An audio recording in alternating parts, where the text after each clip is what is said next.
Bonjour à tous. Merci d'avoir répondu à l'invitation du PRITH de Nouvelle-Aquitaine et des partenaires qui composent ce PRITH, l'AGFIP, le FIPHFP, Pôle emploi et d'autres partenaires. Nous sommes au cœur de la 26e semaine européenne pour l'emploi des personnes handicapées.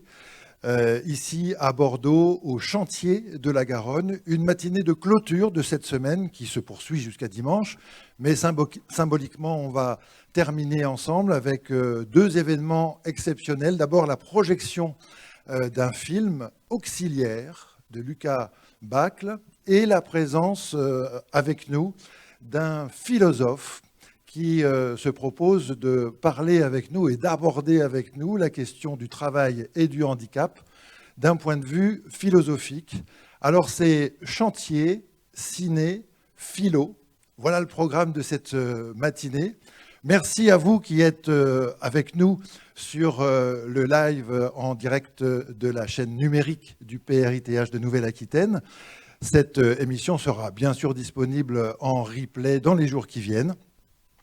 Alors tout de suite, pour introduire cette matinée, je vais demander à deux personnes très importantes dans cette organisation de venir me rejoindre. D'abord, Madame Sylvie Dubeau, qui est chef de projet Partenariat transverse. C'est la mission Emploi, Compétences, Ville au sein de la DRET de la Nouvelle-Aquitaine. Madame Dubeau, si vous voulez me rejoindre, ainsi qu'Antoine Malézieux, qui est le délégué régional Nouvelle-Aquitaine de l'AGFIP. Restez près de moi, je vais vous prêter le micro, Madame Dubeau, et j'aimerais que, à votre tour, vous remerciez les participants et les partenaires de cette journée. Bon, bonjour à toutes et à tous. Je vois que nous sommes quand même un certain nombre. Je pense qu'il doit y avoir également beaucoup de personnes derrière leur écran pour visionner notre séance de travail et notre matinée de clôture de la SEPH. Je vous remercie donc d'être présents. Et je remercie également, au nom du comité de coordination, dont l'État fait partie, monsieur, vous avez oublié l'État tout à l'heure.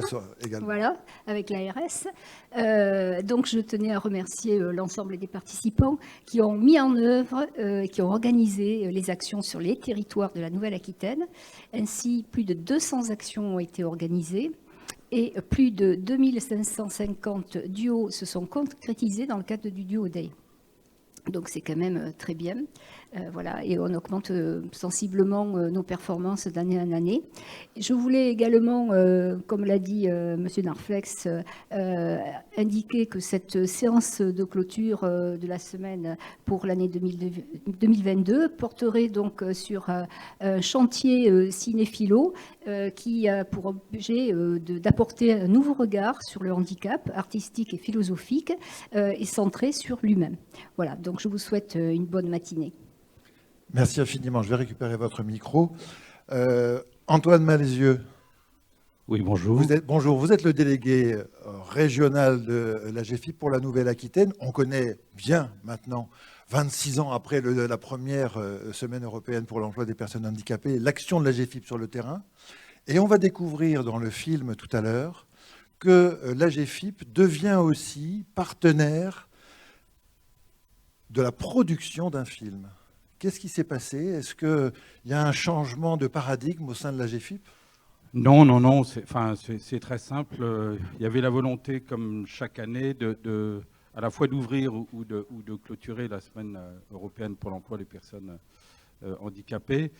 Et donc, depuis plusieurs années, voilà, c'est l'occasion. Alors, en 2019, on avait fait appel à Close Company, où il y avait des artistes handicapés.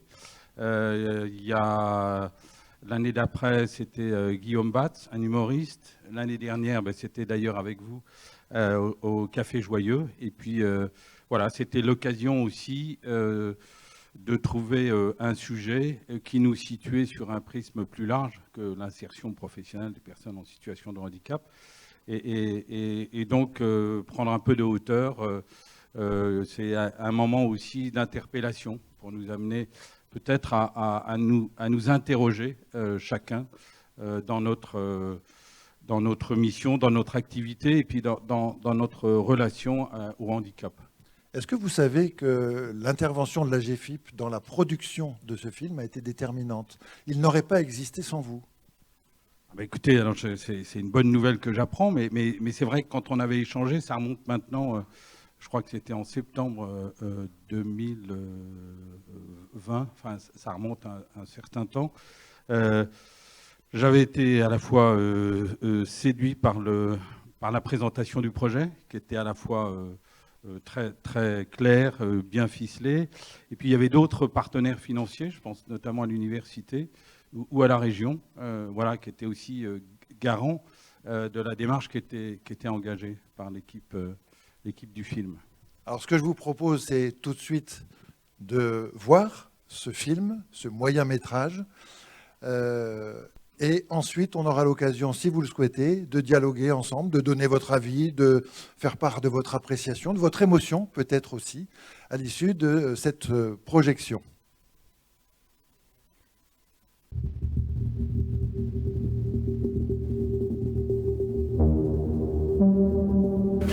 Je me demandais, t'avais pas un pote qui voulait faire des nuits, toi? Pourquoi? Non, je me demandais peut-être pour après. Ah ouais, pour après. Quand t'auras eu les couilles de déposer ton CV dans un resto. C'est ça? Mais enfin, Marco, t'es un putain de cuisinier. Ça va hyper bien se passer. Tu vas prendre des trucs de fou avec le chef. J'en peux plus de lui. Tout ça pour ça, là. Fanny, est-ce qu'il y a moyen que je vous rejoigne à votre prochaine escale, je sais pas, dans 3 semaines, un truc comme ça? Oh non, Marc, pas les vélociraptors. Bah si, c'est la sanction. Non, Marc, pas les vélociraptors. Non, Marc, non. Vous voulez pas que je reste encore un petit peu, au cas où il y a un problème? Quel problème? Enfin, vous pensez qu'on va se bagarrer?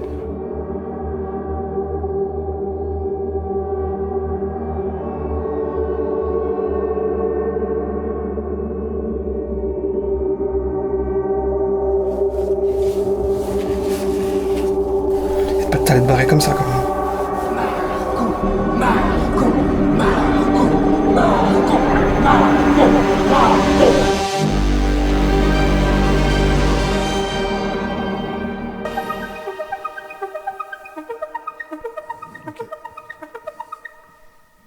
C'était Auxiliaire de Lucas Bacle.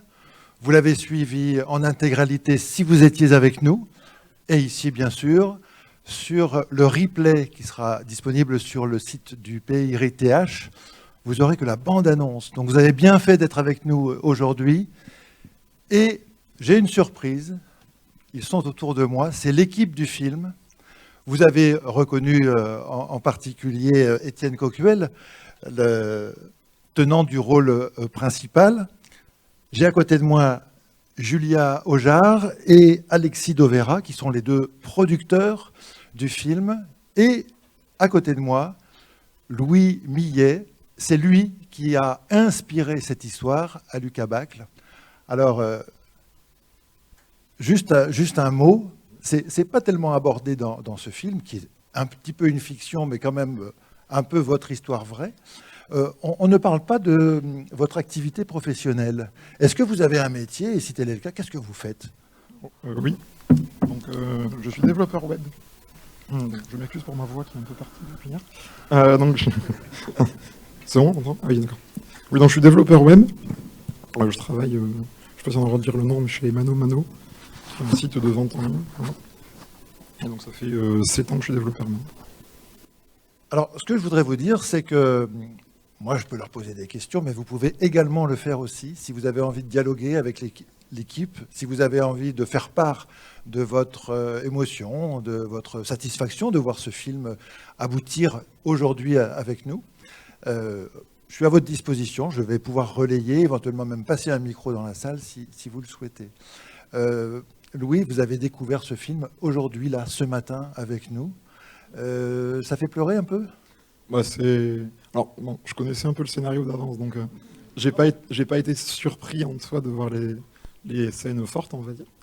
Mais alors, je tiens, puisqu'on est là, Étienne, franchement, bravo, parce que je savais pas trop ce que ça allait donner de voir, entre guillemets, en valide jouer mon rôle.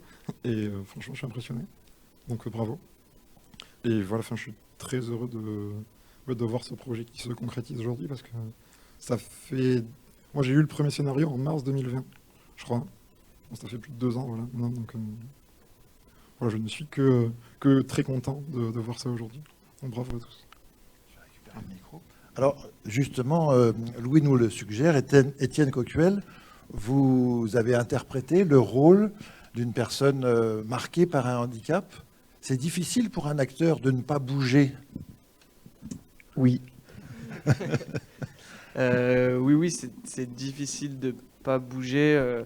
En fait, assez vite avec Lucas, donc qui n'est pas là aujourd'hui, qui est le réalisateur, on a décidé d'adapter Handicap, vu que l'histoire de base était, comme vous l'avez dit, grandement inspirée de l'histoire de Louis.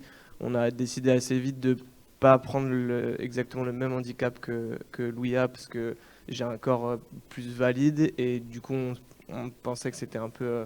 on n'avait déjà pas envie de mimer, singer, quoi que ce soit, et plus s'approprier la chose. Donc on a un peu décidé ensemble d'adapter un certain handicap qui pourrait correspondre déjà visuellement un peu plus à un corps comme le mien, quoi.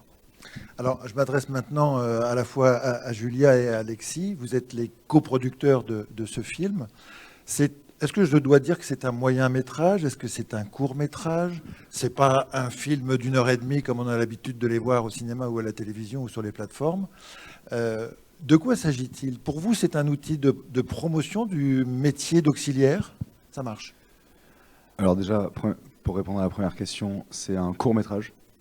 En fait, en réalité, on parle de court métrage quand ça fait moins de 60 minutes.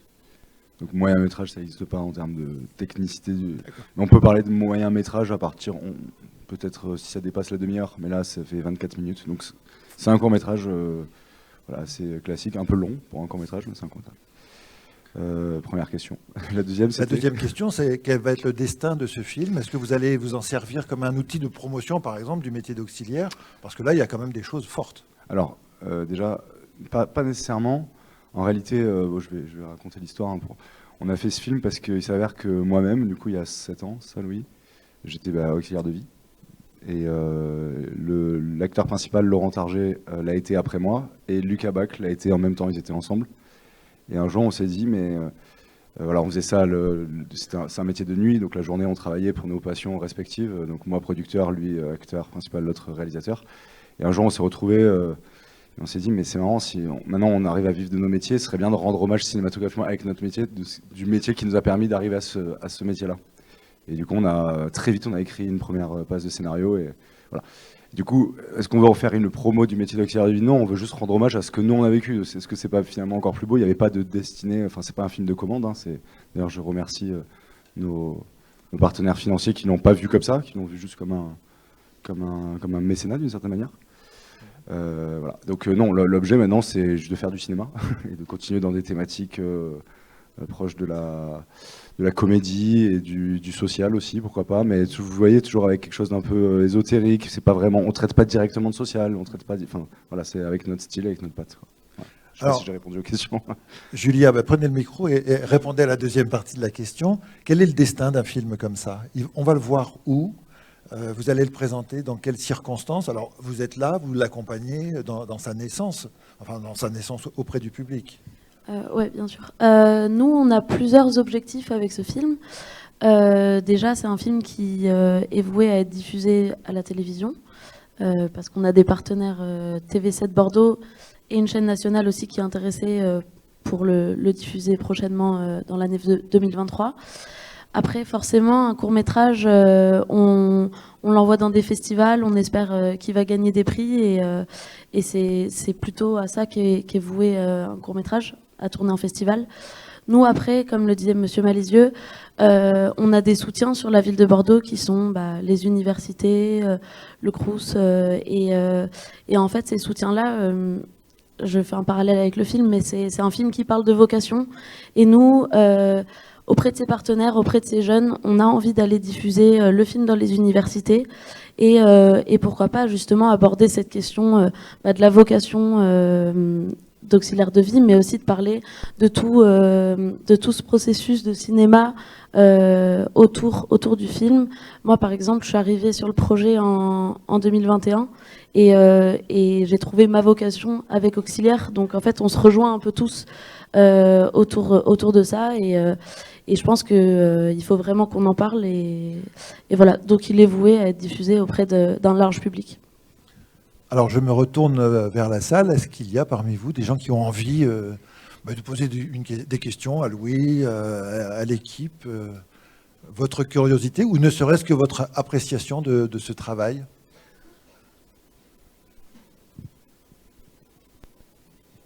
Alors, c'est pas grave, on va continuer. On parle justement de ce métier d'auxiliaire. Alors, vous l'avez exercé, vous en bénéficiez au quotidien. On sent à travers le film qu'il y a à la fois une exigence de qualité, de performance, et aussi une fantaisie. C'est un métier dans lequel on peut faire rentrer un petit peu les deux choses. Alors, c'est probablement votre auxiliaire qui a ce caractère-là, mais ce serait pas drôle s'il n'était pas aussi inventif, aussi créatif. Disons que j'ai la chance d'avoir toujours eu des relations très, comment dire, pas fusionnelles, mais de très grande qualité, on va dire, avec les gens qui ont travaillé chez moi. Je pense pas que ce soit une condition obligatoire que ce qu'il y ait de la fantaisie ou quoi. C'est juste que ça se fait naturellement, dans notre cas. C'est juste que, par exemple, Laurent, moi je l'avais connu avant qu'il soit auxiliaire de vie. D'ailleurs, la plupart n'ont pas du tout de formation pour faire ça à la base. C'est comme un peu Quentin, il explique aux voisins dans le film comment il faut faire. Là, clairement, c'est des scènes inspirées de ce qui a été notre cas à nous. Genre, je leur ai expliqué, il faut faire ça comme ça, machin. Et ils m'ont jamais fait tomber par terre, hein, ça peut vous rassurer. Et donc voilà, non, je pense pas que ce soit... Il n'y a pas, même quand vous parlez d'exigence, je pense que c'est...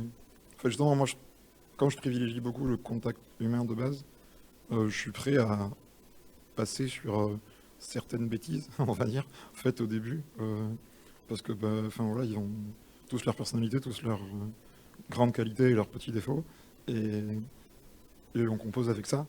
Mais voilà, il n'y a pas vraiment de profil type ou de... Voilà, il faut pas que ce soit fantaisiste. Il y en a qui avaient des caractères plus sérieux. Ça s'est pas moins bien passé pour autant. Après oui, c'est vrai que là, effectivement, quelqu'un comme Laurent, par exemple, c'est assez exceptionnel quand même de travailler avec quelqu'un comme ça. Je m'ennuie pas. Vraiment, je m'ennuie pas. Alors, je pose la question à toute l'équipe, finalement. Il y a ce rapport à la cuisine, à la préparation, à l'inventivité, à la créativité. Est-ce que c'est une allégorie de cette possibilité qu'il y ait un autre travail, un autre emploi, après, en même temps, comme vous l'avez expliqué? Ou est-ce que c'est une façon de dire aussi, il y a des exigences en cuisine qu'il faut réadapter aussi dans le métier d'auxiliaire, et puis il y a de la créativité, de l'inventivité, et on va ouvrir la porte du frigo, et on va s'adapter à ça?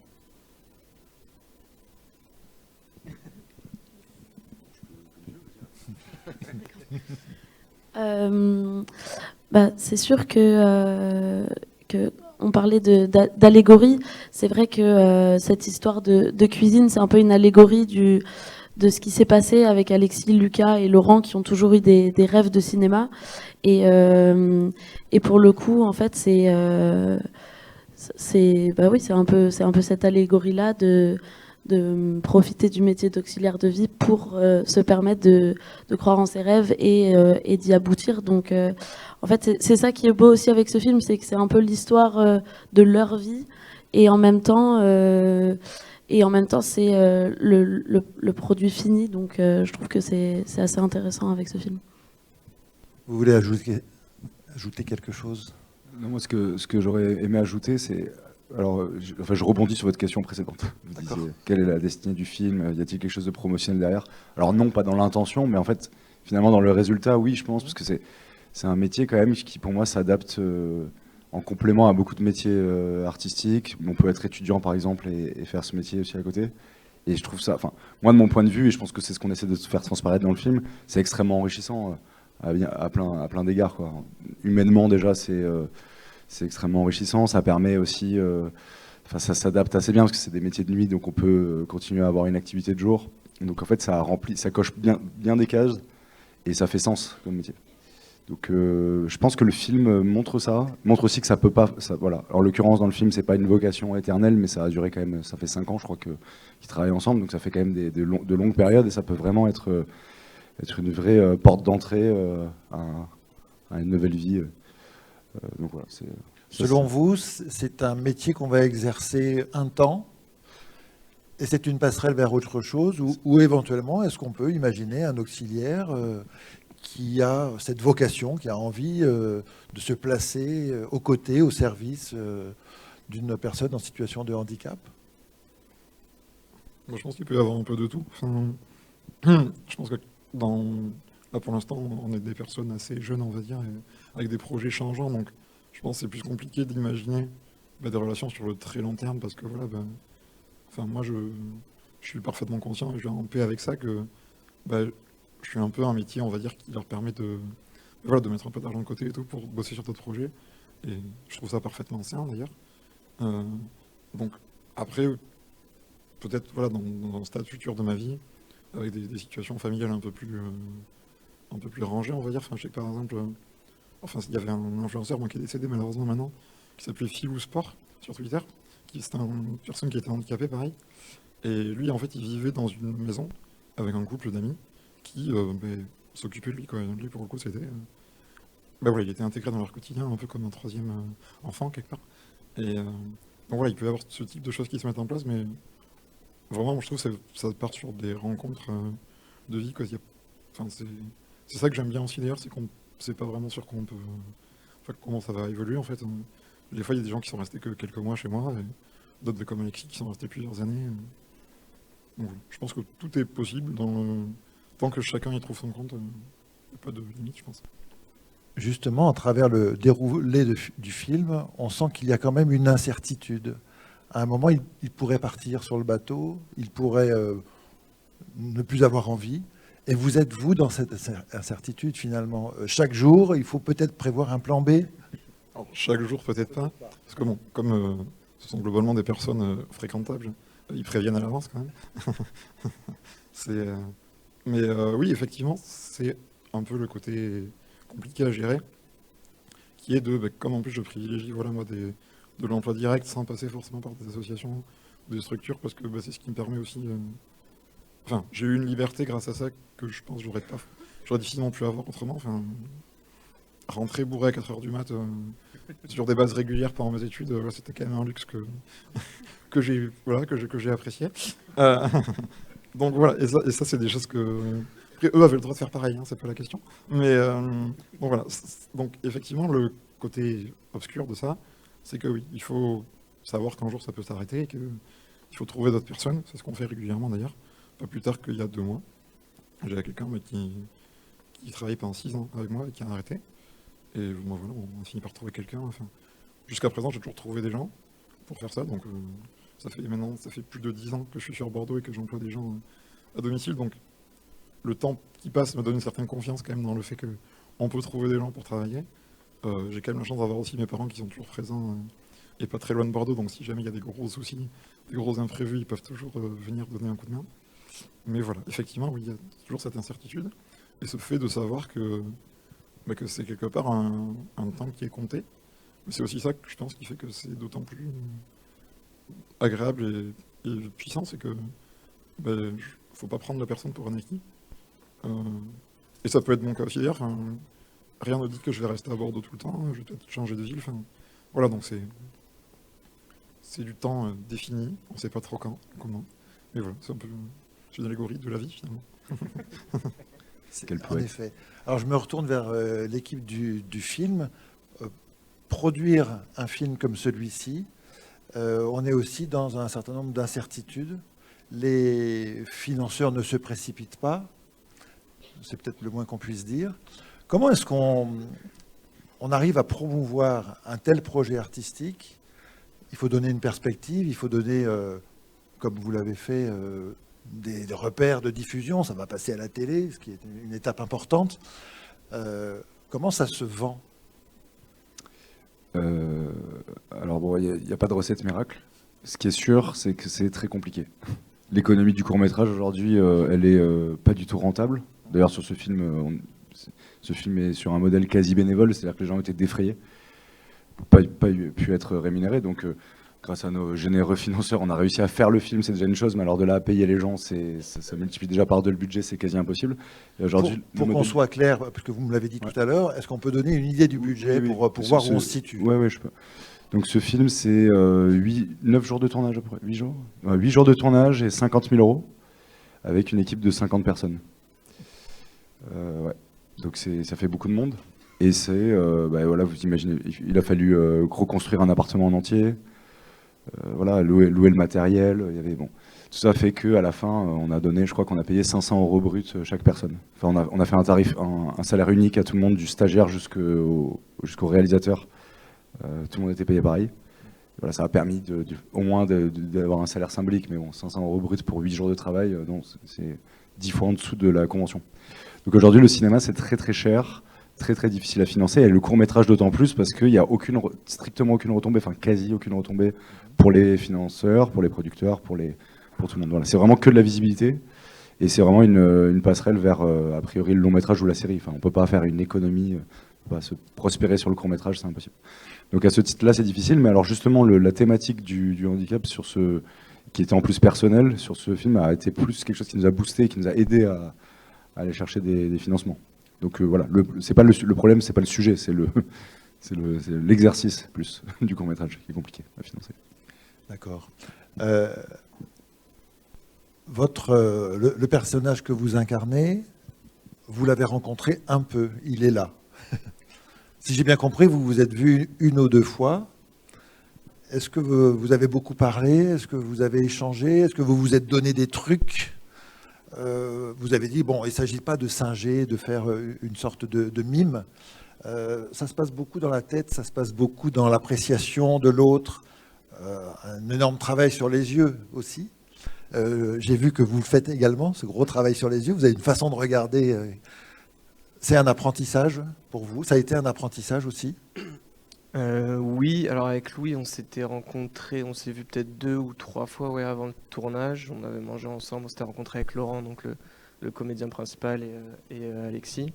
On a beaucoup parlé, surtout avec Laurent en fait, et même Lucas, et donc le réalisateur, et Alexis, qui ont tous fait le métier d'auxiliaire, donc qui ont pu m'apprendre ça.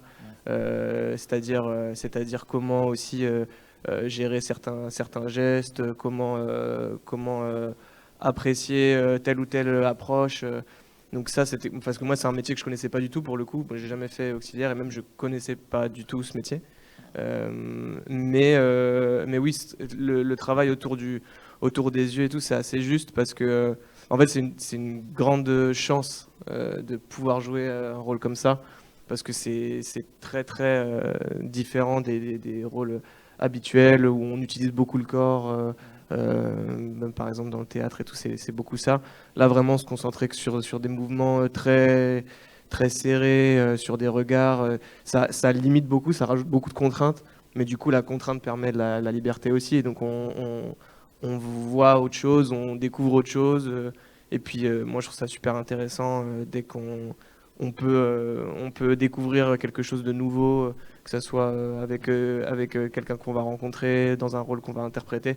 C'est super intéressant en fait de comprendre de l'intérieur comment tel ou tel métier marche, comment telle ou telle personne peut fonctionner, et voilà, c'était un travail très enrichissant.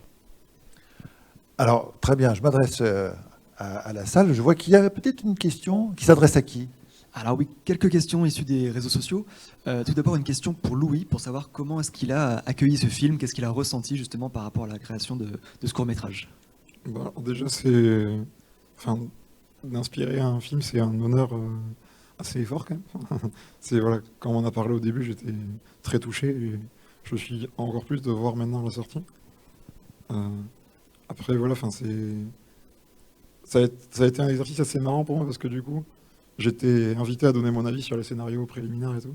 Ça a été un travail compliqué de se détacher en fait, d'enregistrer le fait que Quentin n'était pas moi, parce que il y avait des moments où j'étais mais non, j'aurais pas réagi comme ça, toi.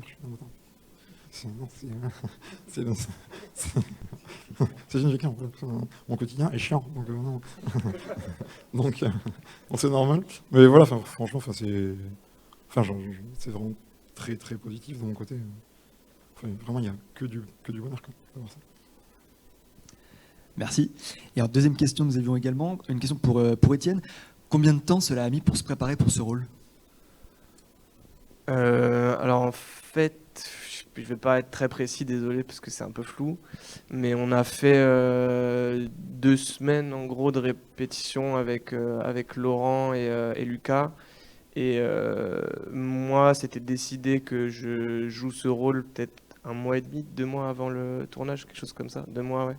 2 mois avant le tournage. Et du coup, à partir du moment où on savait ça, moi je m'étais dit, ok, il faut que je commence à me préparer.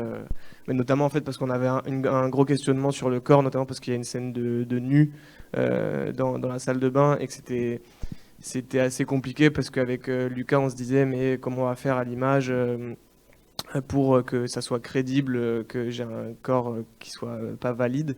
Et en fait, du coup, moi, je m'étais dit, si je suis prévenu en amont, je vais essayer de manger moins, de faire moins de sport et tout ça.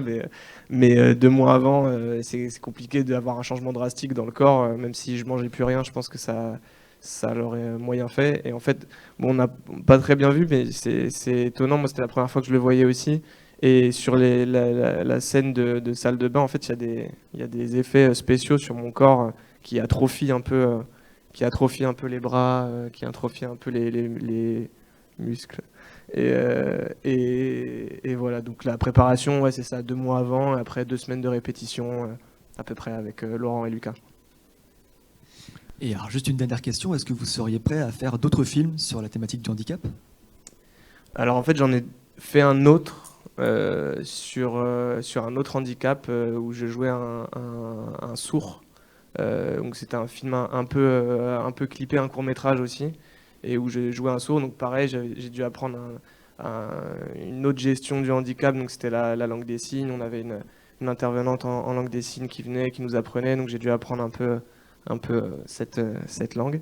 Et donc c'était aussi pareil, super intéressant, le même travail qu'ici, c'est-à-dire que découvrir quelque chose de très nouveau pour moi, qui est pas du tout personne de mon entourage qui est sourd, tout ça, donc c'est super enrichissant. Et oui, évidemment, avec grand plaisir, je trouve ça très intéressant de jouer des rôles qui sont loin de nous, et où il y a un vrai travail de composition, d'effort sur les mouvements, sur comment on approche l'autre, tout ça. Donc oui, si c'était à refaire sur quelque chose d'autre, sans que ça soit, voilà, encore une fois, le but c'est pas de faire du mimétisme ou de singer quoi que ce soit, parce que c'est toujours un peu maladroit.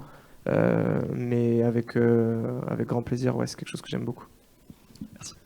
Merci. Alors justement, puisque vous citez la langue des signes, j'en profite pour remercier les 2 interprètes qui sont à nos côtés ce matin et qui permettent aux personnes malentendantes de suivre cette matinée de clôture de la Semaine européenne pour l'emploi des personnes handicapées en Nouvelle-Aquitaine. Alors, ce que je vous propose, c'est qu'on va passer à la 2e cerise de notre gâteau, 3e même peut-être cerise, avec la conférence du philosophe Bertrand Cantin, qui nous vient de l'université Gustave Eiffel à Paris. Alors, je vais l'inviter à rejoindre le pupitre. On va même lui donner un micro, à moins qu'il en ait déjà un.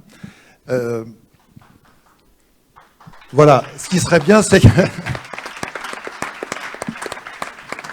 que vos applaudissements soient dirigés vers cette équipe qui a eu la gentillesse de nous rejoindre ce matin pour nous présenter ce film et la présence de Louis Millet. Bertrand Cantin, est-ce que vous avez été touché par ce film? J'imagine que oui. Est-ce que vous voyez un lien entre ce que vous vous proposez de nous apporter ce matin, cette vision philosophique du handicap et du travail? On a l'impression qu'il y a quelque chose de sous-jacent dans ce film. Je dirais que c'est un film intelligent et de manière un peu provocante, je dirais, il est intelligent parce qu'il ne parle pas du handicap. Alors je dis de façon provocante parce que d'une certaine façon, un film comme celui-là nous parle des humains, des émotions entre les humains, du fait qu'il y a des rapports professionnels qui peuvent s'installer et que des rapports professionnels amènent aussi des rapports affectifs et que nous sommes ainsi insérés dans des choses que nous n'avions peut-être pas imaginées au départ. Mais fondamentalement, le handicap ici est un ingrédient du scénario, pourrait-on dire, comme il y a d'autres manières d'être dans l'existence et qui peuvent donner des émotions analogues, mais c'est un film qui nous montre des émotions humaines, qui nous montre des rapports humains, et vouloir faire du handicap le centre de ce film, par exemple, tomberait dans le défaut dont je vais parler un petit peu plus tard, qui s'appelle l'empathie égocentrée. Ce que j'appelle l'empathie égocentrique, c'est un concept que j'ai développé dans mon premier livre sur le handicap qui s'appelait « La philosophie face au handicap ». C'est le fait de se mettre à la place de la personne handicapée, mais en gardant nos réflexes de valide. Et du coup, on a tendance à s'imaginer la personne handicapée comme ayant du mal à vivre. Il lui manque des bras, donc ça doit être dur. Il n'entend pas, donc ça doit être dur. Donc, avec nos réflexes de valide, on s'imagine la vie de la personne handicapée comme malheureuse. Il y a une sorte d'immédiateté qui se fait, c'est triste le handicap. Et donc ce genre de film a la profonde intelligence de nous dire, non, on est face à des humains, et que finalement, le grand public pourra comprendre que la personne handicapée n'est pas un alien, bon, elle est comme nous sur l'essentiel. La seule chose, c'est qu'il faut donc cette empathie qui ne serait pas égocentrée, qui consisterait simplement à écouter un peu plus la personne handicapée plutôt qu'à s'imaginer à sa place. Merci B. Écoutez, on va continuer à vous écouter, vous aussi. Merci. Alors, j'ai été invité à parler du travail ce matin. Travail et handicap, mais travail d'abord, et je commencerai par une formule un peu taquine d'Oscar Wilde, qui nous dit « Le travail est le fléau des classes qui boivent ». Alors, formule un peu taquine, parce que Oscar Wilde inversait de manière humoristique la proposition selon laquelle l'alcool serait le fléau des masses laborieuses.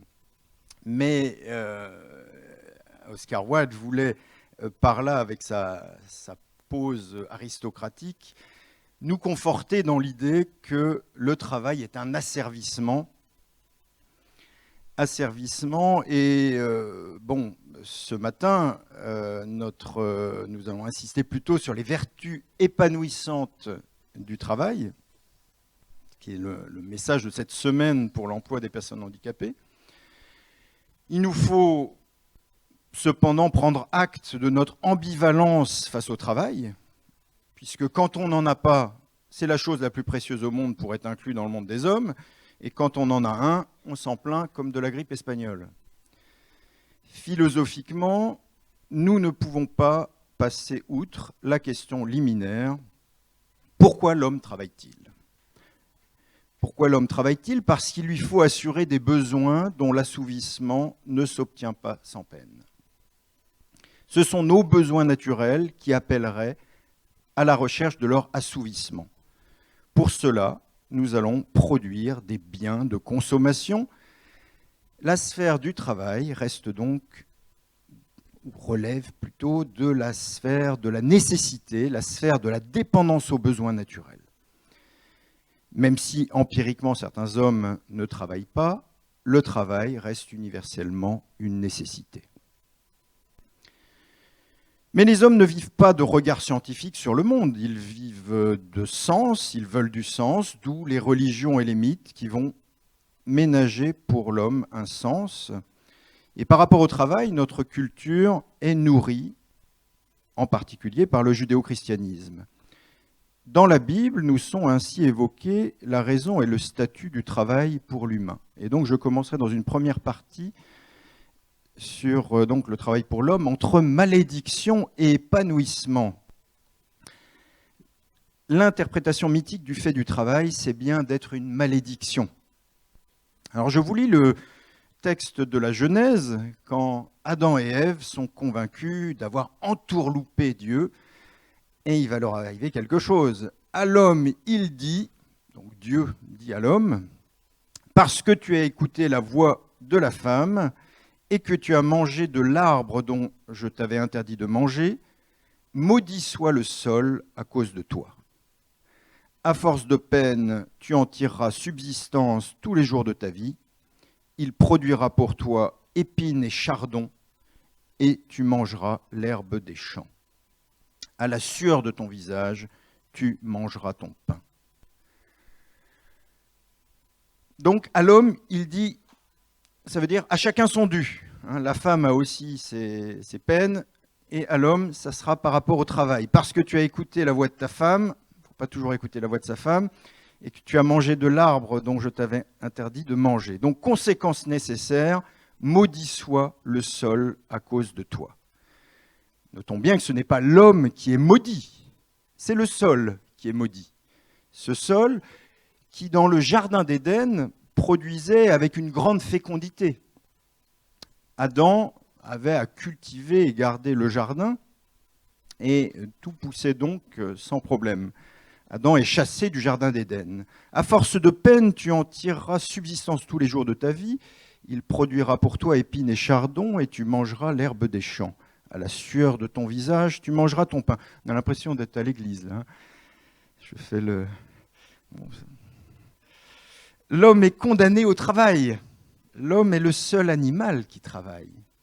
Le seul qui vive sa recherche de subsistance comme une contrainte. Les autres animaux sont restés dans le jardin d'Éden en réalité. La chute, c'est le fait d'être chassé du jardin d'Éden, mais les animaux, ils sont restés là-bas. Ils n'ont pas connu cette chute. L'homme est la seule créature qui vive les actes de la recherche des moyens de survie comme un effort. Nous sommes d'ailleurs les seuls animaux à avoir inventé le réveil matin pour cela. Nous retrouvons quelque chose de cette idée de malédiction du travail dans l'étymologie latine du mot que l'on a longtemps rapproché de tripalium, instrument de torture à 3 pales, à 3 pieux. Alors je vous avoue que les spécialistes d'aujourd'hui en étymologie considèrent que c'est une étymologie erronée et que ça viendrait plutôt de le latin trabs qui signifie poutre et l'idée d'être entravé. Le travail amène l'idée d'être entravé.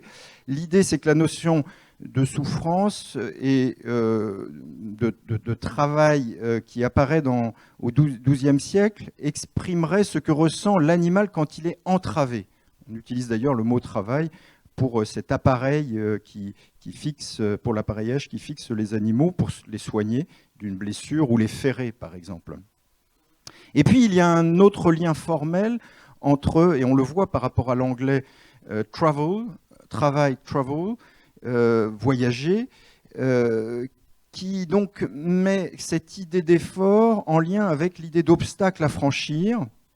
Donc, image, source du travail, une tension vers un but, rencontrant une résistance.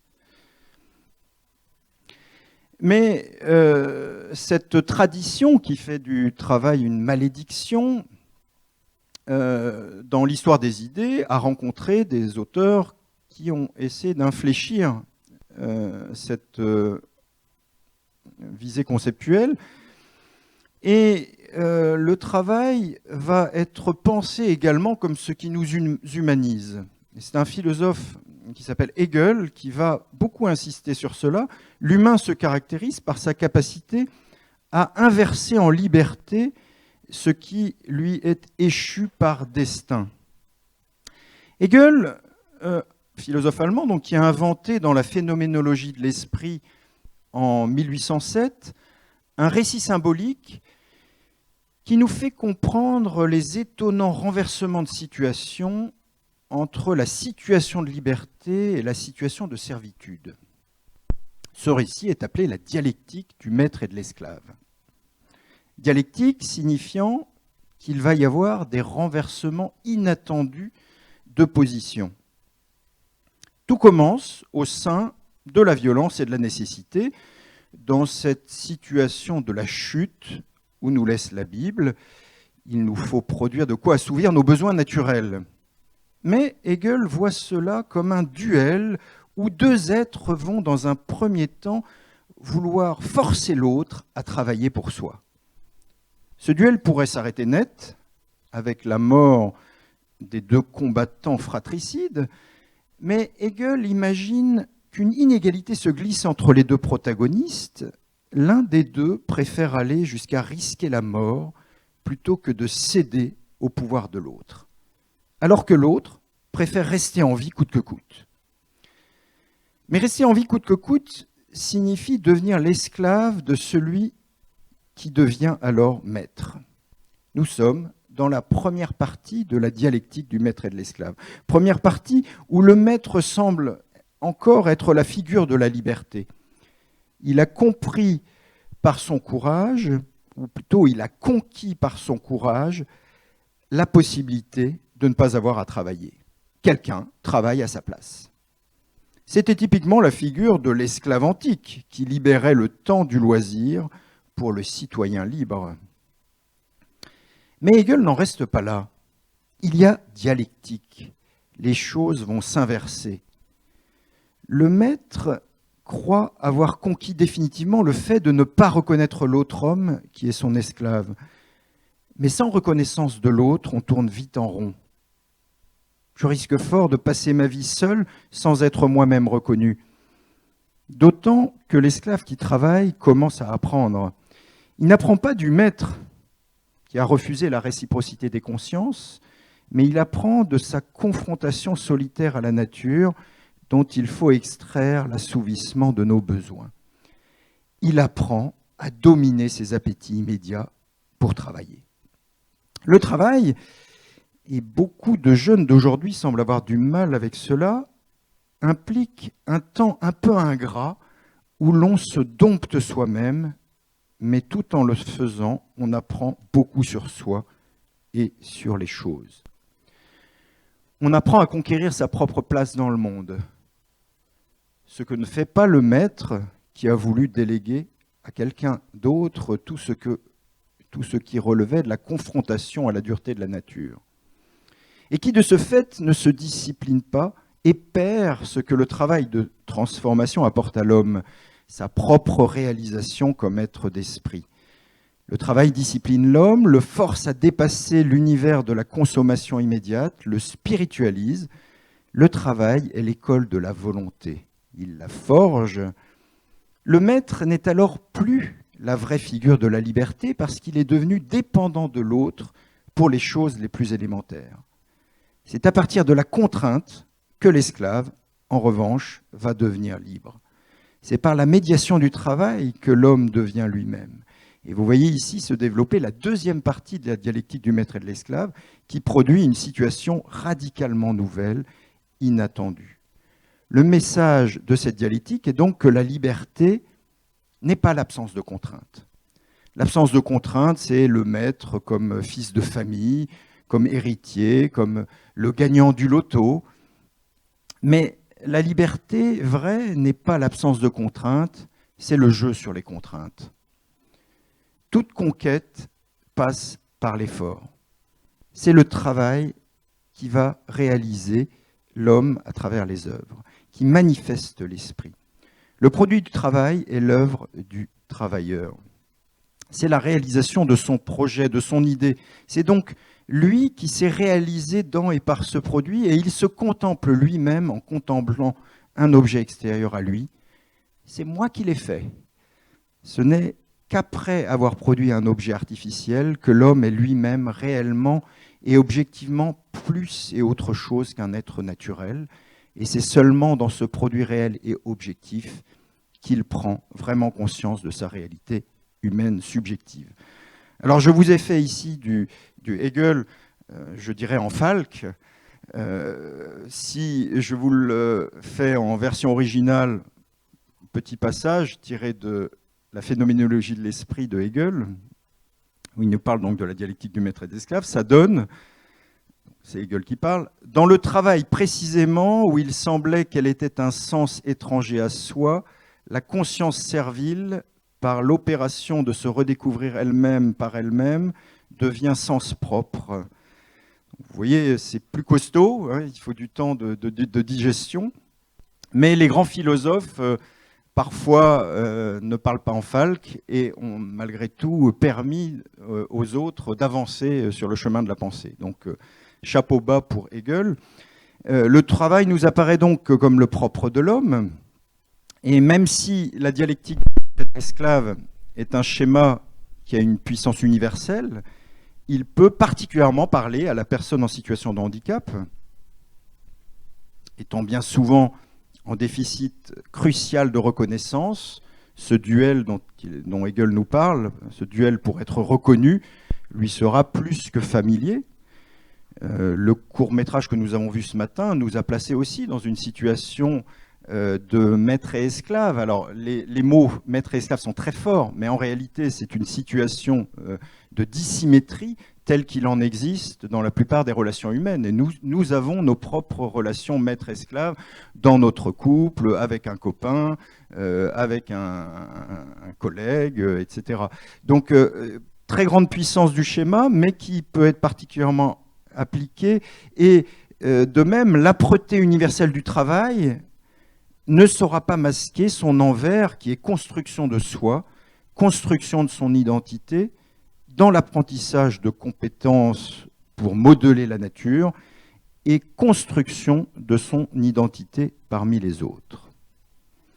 J'arrive donc à ma deuxième partie. La personne en situation de handicap a aussi droit au travail. J'insiste dans mon dernier livre sur le concept de liminalité. Qu'est-ce que ça veut dire, la liminalité? C'est le fait de rester sur le seuil. Limen, en latin, c'est le seuil de la maison.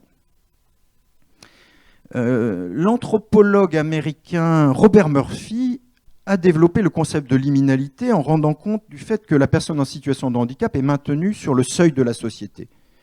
Elle n'est pas totalement à l'extérieur, ce qui serait barbare et ce qui correspond au modèle du nazisme, si vous voulez, mais elle n'est jamais non plus totalement à l'intérieur. Il y a comme une paroi de verre qui empêche d'accéder réellement à la société. Foucault nous dira qu'il n'y a pas d'autre prison que le seuil lui-même.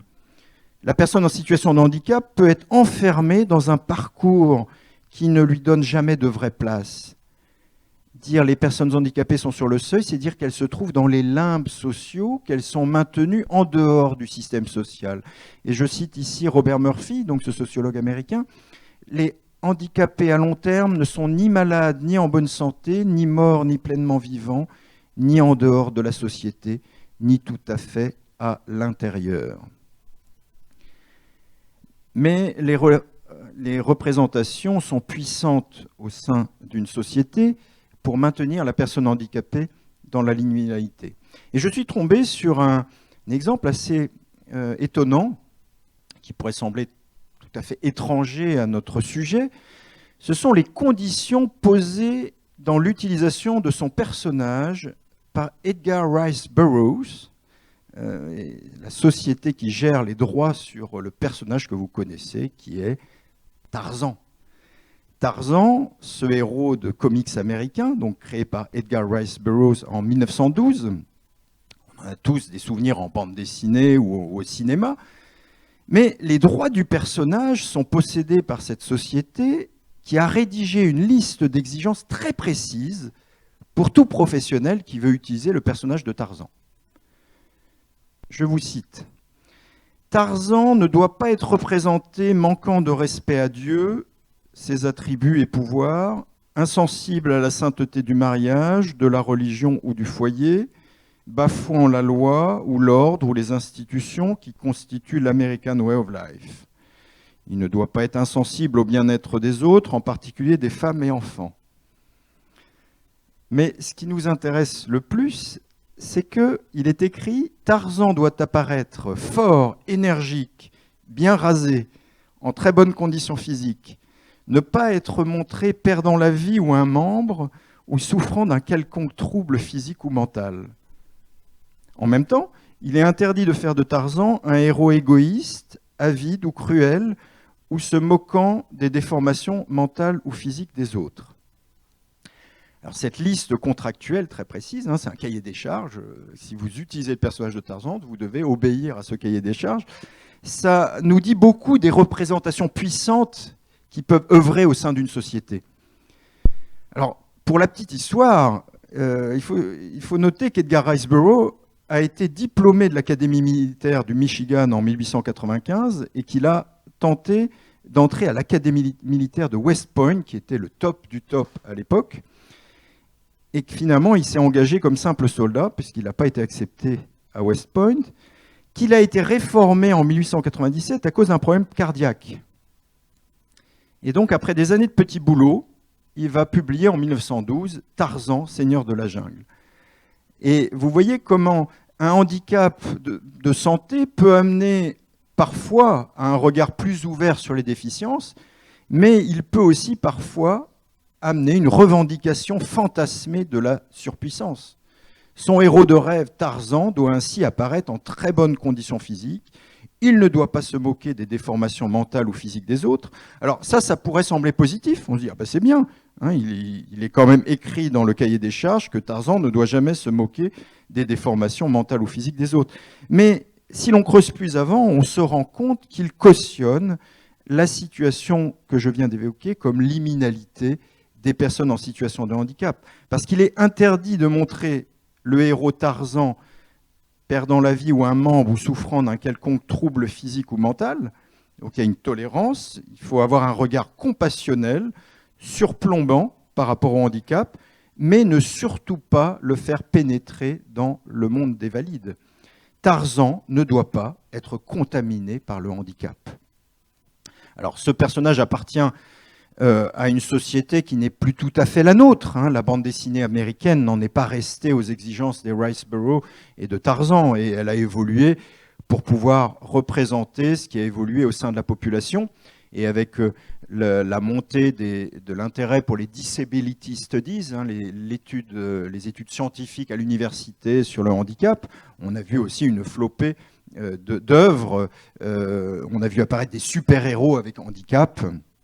Daredevil, aveugle avec un sens de l'ouïe surdéveloppé, le professeur Xavier dans X-Men, qui est en fauteuil roulant, un autre étudiant de l'université des X-Men qui a une leucémie, Deadpool qui a un cancer généralisé, Iron Man qui a un problème au cœur, et puis en 2015, Mad Max, la nouvelle version de Mad Max, alors, ça commence à dater un petit peu, mais c'était la nouvelle par rapport à celle que les plus jeunes d'entre nous ont connu. Donc l'héroïne de Mad Max, c'est Charlize Theron, qui joue Furiosa. Elle est amputée d'un bras, donc femme handicapée, et dans le film, elle joue quand même la plus forte de l'histoire. Donc pour ne pas en rester à la liminalité, il y a des progrès dans la société. Il faut en tout cas favoriser les capacités. Donc concept de capacité.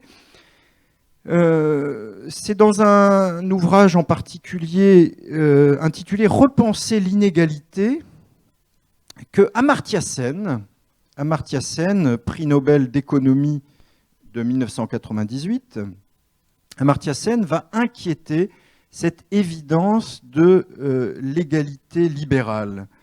Il montre que le terme d'égalité ne veut rien dire en soi. Tout le monde cherche une égalité. Même les défenseurs purs et durs d'une loi du marché livrée à elle-même défendent l'égalité. Même Trump défend l'égalité. Mais pour eux, ce sera l'égalité devant l'absence d'intervention de l'État. Amartya Sen peut alors remarquer, je le cite, « Si ces formules « tous les hommes naissent égaux » par exemple, passent couramment pour les piliers de l'égalitarisme, ignorer les distinctions entre les individus peut en réalité se révéler très inégalitaire en dissimulant qu'une considération égale pour tous implique peut-être un traitement très inégal en faveur des désavantagés. Dans un régime ultralibéral, la considération égale pour tous se veut une non-considération égale pour tous. C'est avoir un traitement égal pour tous que de n'aider personne. Donc quand les républicains américains réclament sans cesse de couper dans les budgets sociaux en faveur des personnes âgées et des personnes handicapées, c'est à une revendication d'égalité qu'ils font référence. Les citoyens doivent être traités de manière égalitaire. On ne les aidera pas. Ainsi, les inégalités naturelles ou sociales, pensées dans un contexte puritain anglo-saxon comme voulu par Dieu, ne seront pas artificiellement corrigés par les hommes. Alors, une conception plus continentale que nous héritons de Rousseau et de la Révolution française consiste à vouloir au contraire corriger les inégalités sociales, voire naturelles, entre les individus. Mais Amartya Sen nous explique que si nous décidons de verser une allocation de revenus égale pour tous, nous n'aurons pas non plus atteint l'équité que nous cherchons. Égaliser les revenus, ce n'est pas égaliser les vies. Lorsqu'une personne est lourdement handicapée, son revenu ne peut être comparé à celui d'une personne valide, car les frais qu'elle subit brouillent totalement les pistes. L'égalité des revenus pour les individus s'accompagnerait d'une inégalité dans l'usage possible de ces revenus. Je cite à nouveau Sen, une illustration qu'il propose. Considérons deux individus, 1 et 2, tels que 1 ait un niveau de revenu un peu inférieur à celui de 2, mais 2 a un problème de rein, il lui faut utiliser un dialyseur qui coûte très cher, et il mène aussi une vie bien plus appauvrie que 1. Qui est le plus pauvre des deux?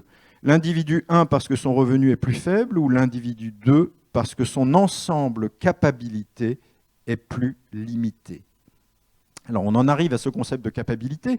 Le terme de capacité, donc, qui est la traduction un peu vilaine de capability anglo-saxon, concept central chez Amartya Sen, puisque la véritable égalité pour lui est à chercher dans une égalité des capacités. Le degré de capacité, c'est le degré de choix qu'un individu a pour mener tel ou tel type de vie. Il reflète la liberté de choisir entre des modes de vie possibles. Voilà le type d'égalité que l'on peut revendiquer, et Sen souligne le principe en jeu. Choisir est en soi une composante précieuse de l'existence, et une vie faite de choix authentiques entre des options sérieuses peut être considérée précisément pour cette raison comme plus riche. Que ce choix leur soit enfin permis est un véritable succès dans un chemin s'approchant de l'égalité des capacités. Alors Amartya Sen ne se berce pas néanmoins d'illusions, puisqu'il nous dit, dans le cas de handicap sérieux, l'égalité des niveaux risque d'être difficile à réaliser.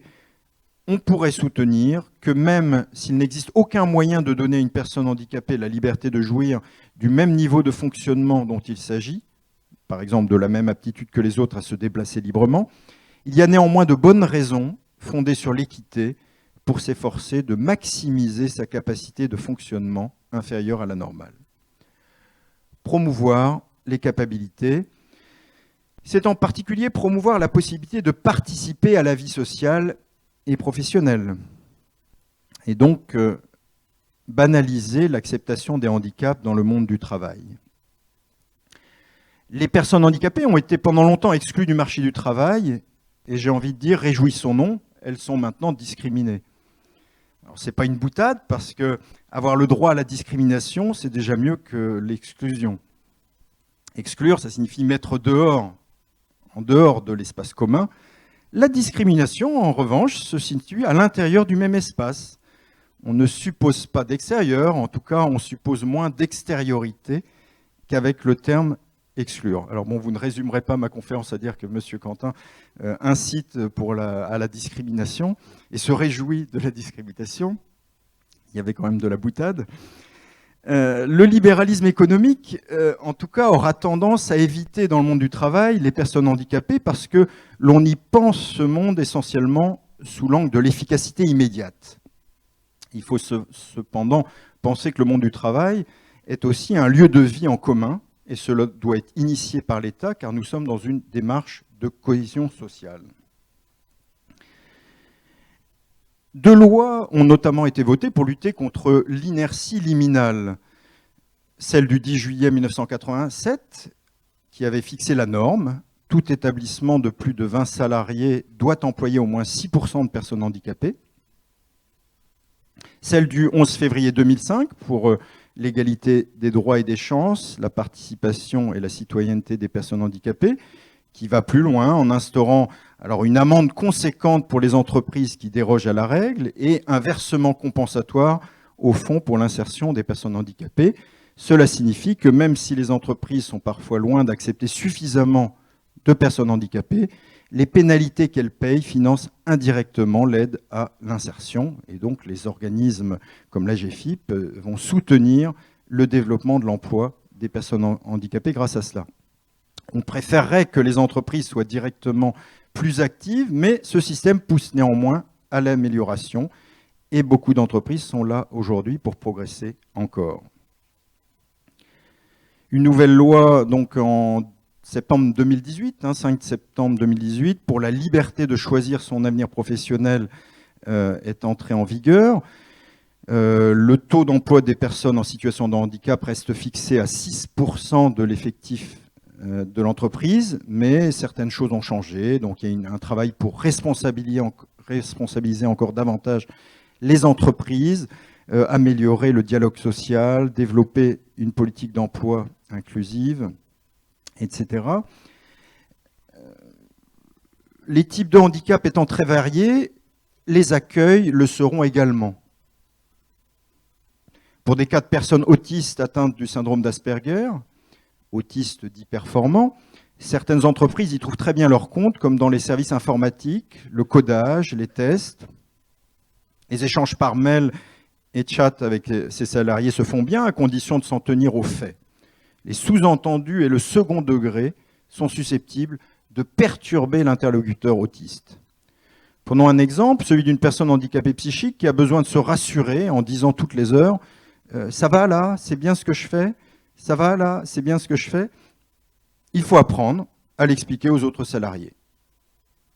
Ce n'est pas que je suis incompétent, c'est ma maladie qui produit cette angoisse que vous pouvez juguler en acceptant simplement ce rituel. De la même façon, un autre salarié doit avouer aux autres qu'il a besoin chaque jour d'une demi-heure de marche au milieu du travail pour se sentir bien dans sa tête. Un salarié qui n'était pas répertorié comme handicapé avoue alors que lui aussi serait dans ce cas. Le travail temporaire, intérimaire, pour les personnes handicapées peut être une bonne piste. Non pas sous l'angle d'un emploi précaire, mais sous celui du pied dans la porte. Il faut savoir être filou. Devant la méconnaissance et les peurs issues des deux parties, l'entrepreneur a peur des difficultés, la personne handicapée a peur de la confrontation, la personne handicapée ne veut pas être prise parce qu'elle correspond au quota obligatoire handicapé et veut être prise pour ses compétences. Eh bien, l'intérim permet de calmer les angoisses des deux parties. Si ça ne marche pas, on le remplacera. Mais le but réel n'est pas d'avoir de bons intérimaires, c'est qu'ils deviennent de bons salariés et donc les perdre pour l'entreprise d'intérim. Une bonne entreprise doit être le reflet de la vie et on sait que la vie est faite de différences. À quoi rimerait une vie parfaite, idéale? À quoi rime donc une entreprise sans différence? Les travailleurs handicapés veulent cependant donc être reconnus pour leurs compétences, pas pour leur handicap. Le réel ennemi pour la personne handicapée est le manque de confiance en soi. Il faut assumer son anormalité et en même temps trouver des ressources pour aller de l'avant. Il y a malgré tout aussi une contrepartie qui nous est évoquée par Gianpiero Griffo, philosophe.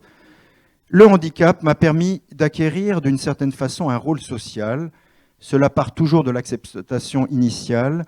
Le handicap empêche la personne de se sentir ordinaire.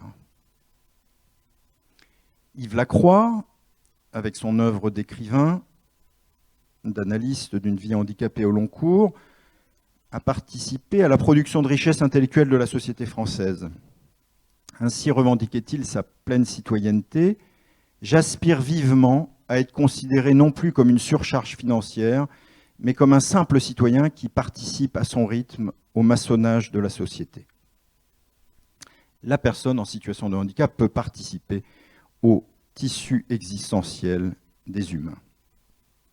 Mais on ne le dira jamais assez, tout commence à l'école.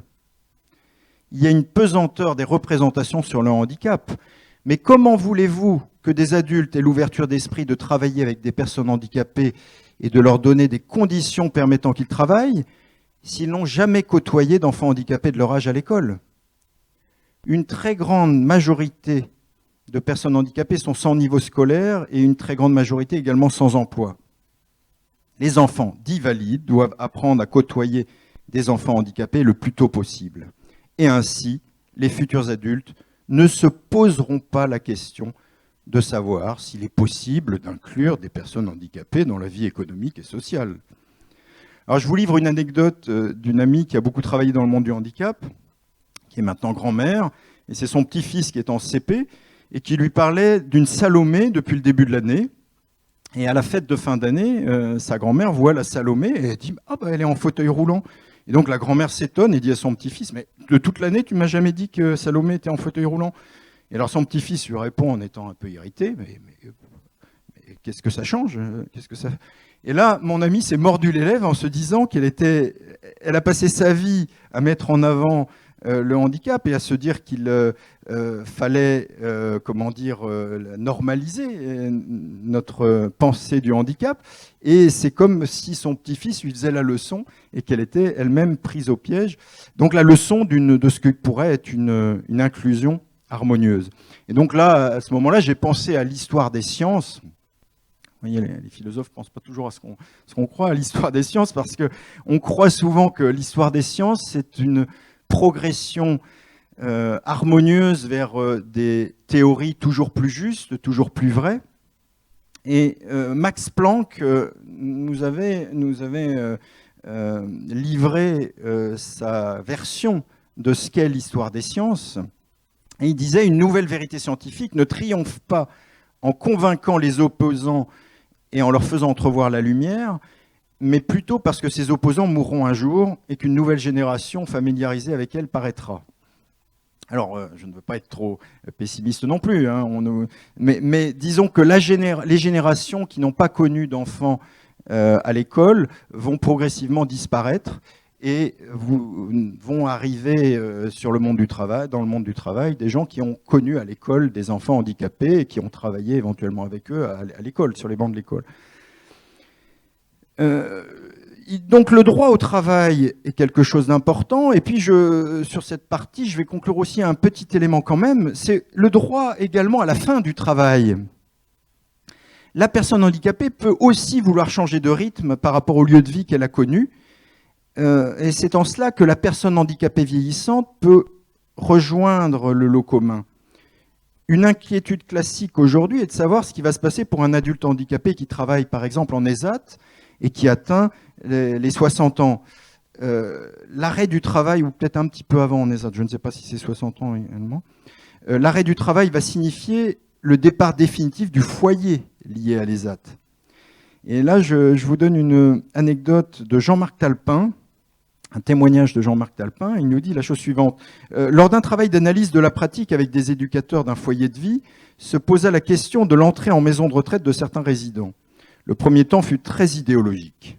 Les professionnels critiquant une société inhumaine qui empêchait les adultes handicapés vieillissants de finir leur jour tranquillement là où ils vivaient depuis longtemps, c'est-à-dire dans le foyer de leur ESAT. Au bout d'un certain temps, un éducateur ancien dans l'institution rapporta l'histoire d'un des premiers résidents à être parti en maison de retraite. Alors que ce n'était pas dans le cadre de l'institution, celle-ci, l'équipe, avec le soutien du directeur, s'était engagée à rendre visite tous les jeudis à ce résident. Après quelques semaines, celui-ci demanda si ces visites allaient durer. Il lui fut répondu, pour le rassurer, que oui. Cependant, le résident put dire qu'en fait, ces visites le dérangeaient, car elles l'empêchaient de participer à certaines animations de la maison de retraite. Celui qui rapportait cela dit qu'alors, ils avaient pris une sacrée calotte, mais aussi qu'ils avaient compris que certains résidents avaient moins besoin d'eux qu'ils n'avaient pu le penser, que le problème de la séparation n'était peut-être pas du côté que l'on croyait. Alors, cette anecdote est intéressante, car on voit des travailleurs sociaux qui ont tellement intégré que la personne handicapée faisait corps avec la structure qui la portait, qu'ils ne peuvent plus envisager le souhait de l'un d'entre eux de rejoindre la population dite ordinaire avec un changement de rythme. On voit d'ailleurs dans le court-métrage la même idée aussi, cette l'impression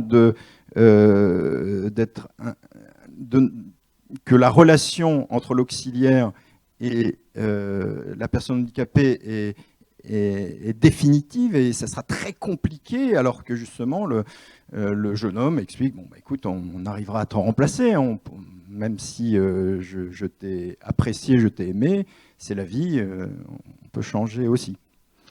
Bien, donc le travail n'est plus vu comme un aspect de la personne qui doit être définitif, mais qui doit aussi rejoindre la vie courante. Revenons aux difficultés intrinsèques qui rendent l'insertion dans le monde du travail difficile. Donc c'est la troisième partie, la longue marche pour une participation sociale sereine. C'est un beau titre, ça, un peu à la Mao. L'enjeu, donc, c'est de lutter contre l'isolement social et le repli sur soi des personnes handicapées, mais aussi de soutenir leurs familles et leurs proches afin de réunir les conditions d'un environnement favorable à leur autonomie. Mais il ne faut pas minimiser les difficultés de la participation sociale pour la personne handicapée. Robert Murphy, que j'ai cité tout à l'heure, donc anthropologue qui était célèbre à l'université de Columbia dans les années 70. Il avait travaillé sur des peuples du Brésil, des tribus du Brésil, une sorte un peu de Lévi-Strauss américain. Robert Murphy, au milieu des années 70, a vu une tumeur évolutive se placer dans sa moelle épinière et en l'espace de 10 ans va devenir tétraplégique. Alors ce qui est très intéressant chez Robert Murphy, c'est que de son métier d'ethnologue, qu'il ne peut plus pratiquer, il ne peut plus aller au Brésil, il va se dire je vais quand même utiliser mes compétences et ce qu'il va écrire dorénavant, c'est une étude ethnologique sur le regard des dits valides par rapport aux personnes handicapées et la manière dont ce regard va changer. C'est très très intéressant. Donc c'est un ouvrage notamment qui s'appelle Vivre à corps perdu. Alors le titre fait très Paris Match. Hein, le titre anglais c'était The Body Silent. Donc là on a fait un titre à la française.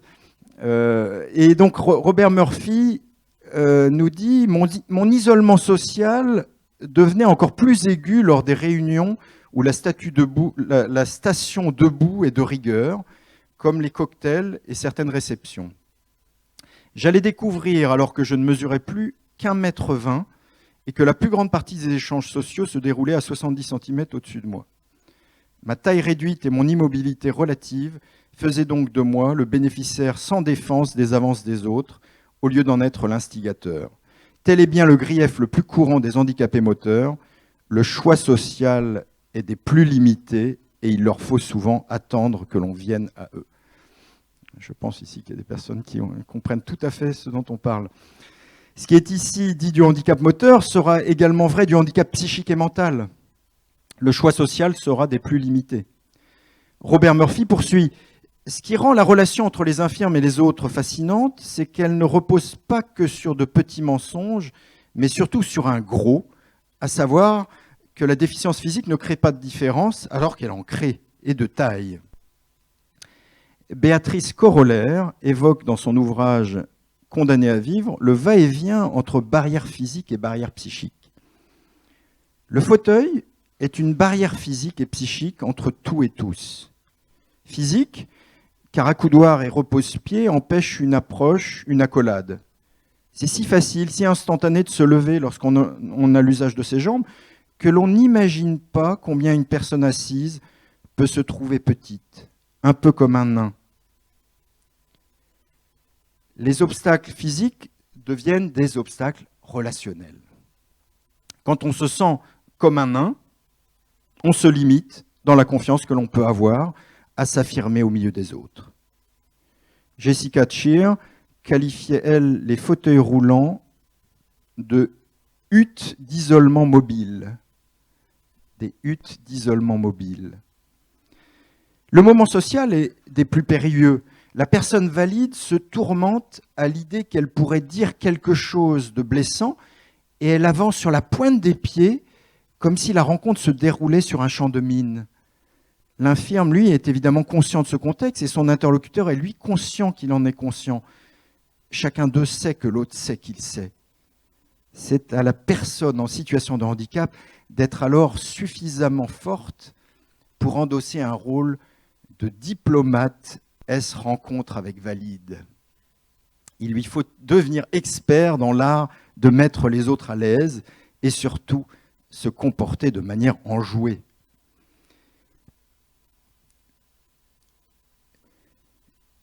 Robert Murphy poursuit, lorsque la personne handicapée essuie des rebuffades jour après jour, elle peut développer une sorte de colère qui amène à dire qu'elle a un mauvais caractère. Mais Robert Murphy nous dit que cette colère doit cependant le plus souvent être rentrée. Quelle que soit la source de leur grief, les invalides n'ont que des moyens limités de les manifester. Les tétraplégiques ne peuvent se draper dans leur dignité, ils ne peuvent user de ce qu'on appelle le langage corporel pour indiquer leur réprobation. Ce qui complique encore les choses, c'est qu'il leur faut présenter aux autres une image rassurante de leur état. C'est le prix à payer pour des relations normales. Ainsi, les handicapés ne peuvent manifester ni peur, ni peine, ni dépression, ni pulsion sexuelle, ni colère, car cela dérangerait les personnes valides. Les êtres aux membres abîmés n'ont que le droit de rire. Le reste de leurs émotions, y compris la colère et l'hostilité, doit être soigneusement réprimé et refoulé. Il n'est permis de leur donner libre cours qu'en coulisses, dans l'intimité du domicile privé. Pour changer les choses, il faut comprendre comment se construisent des modes de lecture inauthentiques de la situation de handicap. Et j'arrive donc à ma quatrième partie. Un rapport authentiquement ouvert au handicap pour rendre possible une inscription réelle dans le monde professionnel. Et cela va passer donc par notre lucidité et notre conscience d'avoir des erreurs logiques quand on parle des personnes handicapées. Alors j'en ai évoqué une dès le début, qui était la notion d'empathie égocentrée. L'empathie égocentrée, se mettre à la place de la personne handicapée, mais avec un réflexe de valide. Donc ça part d'un bon sentiment, se mettre à la place de l'autre, mais cela nous amène à ressentir du coup un dégoût ou un frisson d'effroi parce que nous imaginons qu'il nous serait insupportable de ne pas avoir de bras, d'avoir des jambes tordues, de parler avec une élocution hachée, et notre empathie reste centrée sur notre manière de ressentir et de juger la vie, et d'où le paralogisme, l'erreur logique, et le fait que, comme je l'ai dit tout à l'heure, on imagine la personne handicapée malheureuse. Le handicapé est nécessairement malheureux. Alors que voilà, la personne handicapée n'est pas un alien, il est heureux et malheureux à des moments différents de la vie, comme nous tous, mais arriver à le comprendre, c'est quelque chose d'important, il faut arriver à élargir le regard par rapport à ça. Deuxième concept que je propose, celui des compensations inopportunes. Les compensations inopportunes comme réponse inadaptée à une vulnérabilité réelle. Les professionnels qui travaillent dans le monde du handicap, les familles elles-mêmes, peuvent en venir à une forme de compassion qui les amène à vouloir retirer à la personne en situation de handicap un souci, un fardeau, une épreuve de la vie de tous les jours. Avec ce raisonnement, c'est déjà difficile d'être handicapé, alors on ne va pas en plus lui ajouter ce poids supplémentaire. Alors c'est un raisonnement qui peut être légitime pour un certain nombre de choses. Bon, il peut y avoir des tâches administratives qu'une personne bipolaire n'arrive absolument pas à faire, payer ses impôts ou des choses de ce genre. Bon, pourquoi pas? Donc il peut y avoir un effort légitime, mais les compensations inopportunes peuvent donner un comportement où on va trop loin. Les compensations inopportunes peuvent amener à accepter de la personne handicapée ce que l'on accepterait de personne d'autre, rudesse dans le langage, insultes, comportement agressif, sous prétexte de comprendre que la personne handicapée subit beaucoup de rebuffades, elle aurait une certaine légitimité à être de mauvaise humeur, et on ne la reprend pas lorsqu'elle dépasse des bornes socialement acceptables. Eh bien, le faire, c'est une nouvelle manière de rejeter hors de notre monde commun la personne, tout en se croyant plein d'ouverture d'esprit. Ne pas oser reprendre une personne handicapée quand elle se comporte mal, c'est lui dire « tu ne fais de toute façon pas réellement partie de notre monde, alors ce n'est pas grave ». Témoignage d'une personne en fauteuil roulant, on se laisse faire comme des paquets, des gens poussent mon fauteuil alors que je peux me débrouiller tout seul. Au bout d'un moment, on peut se mettre à déserter son corps et à se laisser en responsabilité pour les autres. Il y a une compensation inopportune de la part de celui qui pousse le fauteuil roulant, et pourtant, il est plein de bonnes intentions. Par rapport à la santé, le personnel hospitalier peut, par un regard de ce type, retirer au patient hospitalisé pendant une longue période bien des gestes sous prétexte de lui rendre la vie plus facile. On peut entrer alors dans l'univers des compensations inopportunes et la personne handicapée ressort de l'hôpital moins autonome qu'elle ne l'était en y entrant. Alors bien sûr, concept de compensation inopportune, il faut le prendre avec des pincettes parce qu'il ne faut pas en arriver à l'extrême inverse qui consisterait à ne rien faire et ne pas aider, en se disant bon, je ne veux surtout pas faire de compensation inopportune. Donc il y a un doigté à avoir évidemment. J'en arrive aussi maintenant à l'élément peut-être le plus important qui est que le handicap est un concept relatif et qui augmente et diminue selon le contexte social. Au sein du grand public, le handicap est pourtant pensé comme synonyme de déficience. Et j'ai bien aimé la découverte d'un article, enfin, il y a déjà fort longtemps, de Bernard Mottez, article de 1977, dont le titre était « À s'obstiner contre les déficiences, on augmente souvent le handicap ». Titre un peu étrange pour le grand public. À s'obstiner contre les déficiences, on augmente souvent le handicap. Étrange parce que, encore une fois, on fait de déficience et de handicap des synonymes. Bernard Mottez proposait une autre définition du handicap et disait « Le handicap, c'est l'ensemble des lieux et des rôles sociaux desquels un individu ou une catégorie d'individus se trouve exclu en raison d'une déficience. » Donc il ne définit pas le handicap par un élément physique, physiologique, mais par des lieux et des rôles sociaux. Quand une personne en fauteuil roulant arrive devant un bus à l'ancienne, elle a du mal à rentrer. Donc là, on a une déficience et un handicap important. Si vous avez un bus version moderne avec une base automatique là, qui se déplace, la personne peut rentrer simplement dans le bus très facilement. On peut dire que la déficience est restée la même, mais que son handicap a diminué.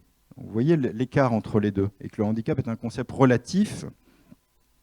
Donc bien avant la CIF et les travaux de Fougerolas, puisque là je parle de 1977, le handicap est défini par des lieux ou des rôles et non par des infirmités. Nous devons penser le handicap comme produit par un rapport à un lieu physique particulier, par exemple un lieu mal construit, mal conçu. Ce sont les habitations totalement inadaptées qui rappellent sans cesse aux personnes handicapées qu'elles sont différentes. Il faut donc s'attaquer aux dispositions architecturales, aux impossibilités d'accès, aux problèmes de luminosité, de taille d'affichage. Si en effet les accès aux trottoirs, bus, collèges, lycées, mairies se font bien, la déficience peut rester la même, mais le handicap a diminué.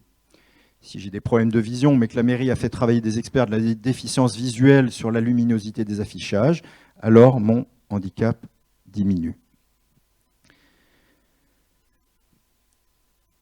Par rapport à une même déficience physique, on l'a dit, le handicap augmente ou diminue selon la manière dont il est socialement entouré. Donc là, on insiste sur l'accessibilité, et c'était un peu le mantra de la loi de 2005, l'accessibilité, hein, il y a beaucoup de ministres qui ont travaillé sur l'accessibilité, mais le danger de cette insistance sur l'accessibilité technique, c'est oublier quelque chose d'élémentaire et sur lequel j'ai insisté dans mon livre Les Invalidés, c'est l'accessibilité relationnelle.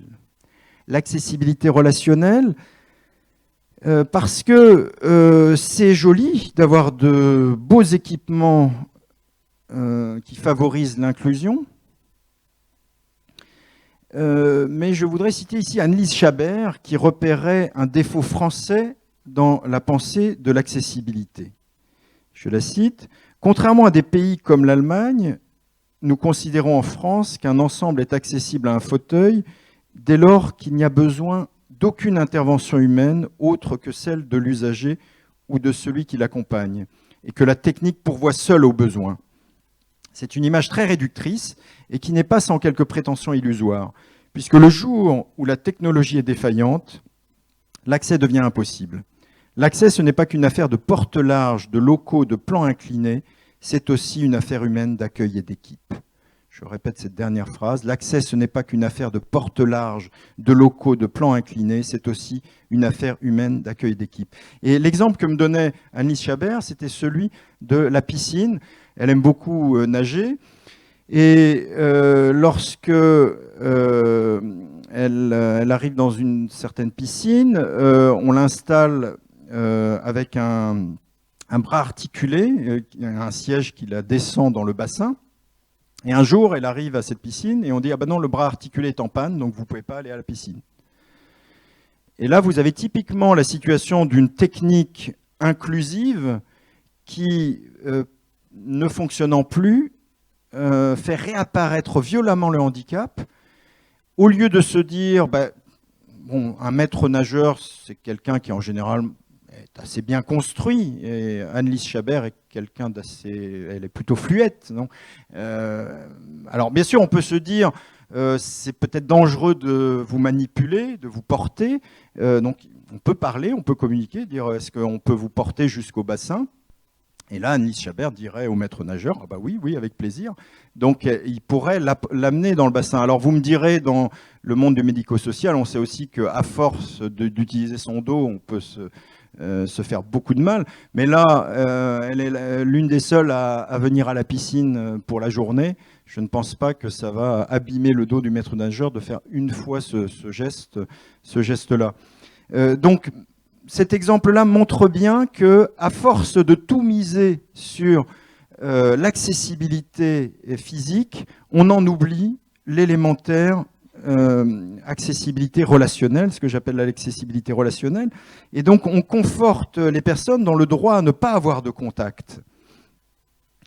La lutte pour une réduction du handicap est une lutte relationnelle. Et chacun d'entre nous a un impact possible par son attitude dans l'augmentation ou la diminution du handicap de l'autre. Je parlais d'un bus à plancher surbaissé, ça c'est de la technologie et ça augmente ou diminue le handicap, mais nous-mêmes, dans notre vie de tous les jours, nous augmentons ou diminuons le handicap des personnes qui nous entourent selon que l'on fait un effort supplémentaire. Une personne qui a un phrasé très difficile, le fait d'essayer de se concentrer, par exemple, Alexandre Jolien, il est difficile à comprendre dans un premier temps, mais quand on exerce son oreille, au bout d'un moment, ça devient relativement facile de comprendre ce qu'il dit. Donc là, cet effort que vous faites fait diminuer le handicap de l'autre. Donc relativité du concept de handicap. J'arrive à ma dernière partie, à ma conclusion. Donc le terme d'invalide est connu, il appartient à la langue française, même s'il a quelque chose d'un peu suranné. J'ai choisi le néologisme d'invalidé pour souligner que certains hommes subissent une forme d'invalidation dans la société. Invalidation qui vient d'une société qui ne permet pas toutes les possibilités ou qui permet des possibilités limitées. L'expression « les invalidés » attire donc l'attention sur le modèle social du handicap pour le distinguer d'une conception purement physiologique, on l'a dit tout à l'heure, qui serait fixée sur la déficience physiologique du handicap, qui serait le modèle individuel ou le modèle médical.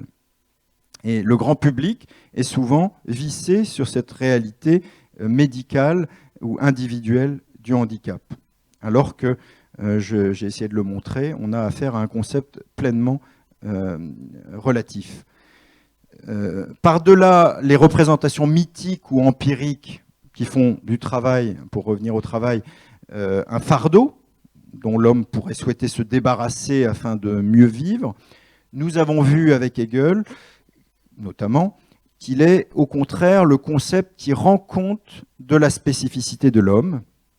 L'homme n'est homme qu'en tant qu'il transforme le donné naturel pour lui donner forme humaine, pour en faire une œuvre de l'esprit. Le handicap, lui, peut se révéler, selon la formule de Robert Murphy, comme un cancer du moi et une maladie des relations sociales. Voilà comment Robert Murphy définissait le handicap, un cancer du moi et une maladie des relations sociales. La personne en situation de handicap ne pâtit pas d'un problème physique ou psychique, mais surtout d'une contamination de son sentiment d'identité et d'une perte dramatique de confiance en soi. Pourquoi ? Parce que nous vivons dans l'intersubjectivité et le regard des autres. L'interdépendance est pourtant un fait sociologique si universel qu'on doit le reconnaître comme anthropologique. La dépendance des personnes handicapées n'est donc qu'une situation d'interdépendance parmi d'autres. Quand bien même une personne est dépendante pour les actes essentiels de la vie, elle peut participer à la vie de la communauté. La personne en situation de handicap est une chance aussi pour moi. Et je vais terminer là-dessus à partir d'une anecdote qui m'a été donnée par quelqu'un qui a travaillé dans une formation d'étudiants pour guider des personnes aveugles au musée. Donc on leur apprend à décrire à des personnes aveugles les grands tableaux qui se trouvent, par exemple, au Louvre à Paris. C'est pas à Bordeaux qu'il doit y avoir un musée avec de belles peintures à Bordeaux, non ? Qu'est-ce qu'il pourrait y avoir ? Je ne sais pas. En tout cas, donc des étudiants qui apprennent à décrire les tableaux des grands maîtres de la peinture. Et je terminerai là-dessus. Il y a un des étudiants qui m'a dit « C'est marrant, mais en travaillant avec des aveugles, j'ai appris à mieux voir. » Merci.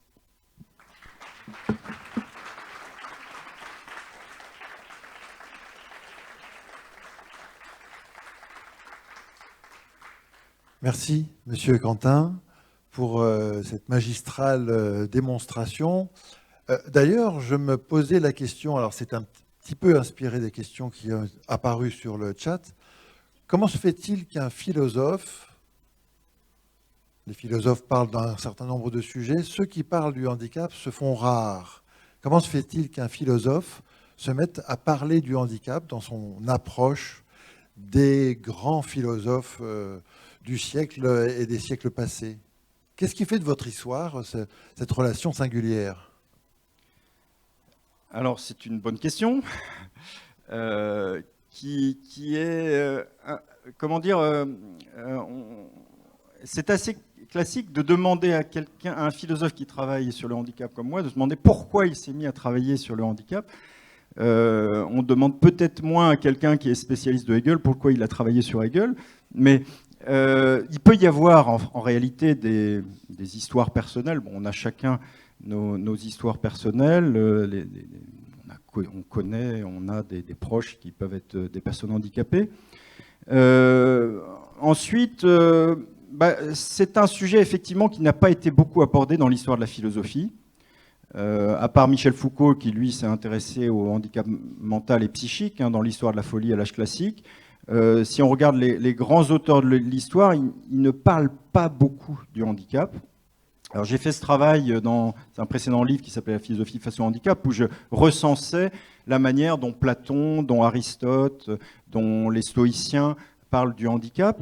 Et d'une manière générale, ce que j'ai pu constater, c'est que les philosophes de l'histoire étaient en phase avec les obsessions de leur société. Il y avait une peur face au handicap, une peur face à la dégénérescence de l'espèce, qu'une forme humaine différente était très inquiétante.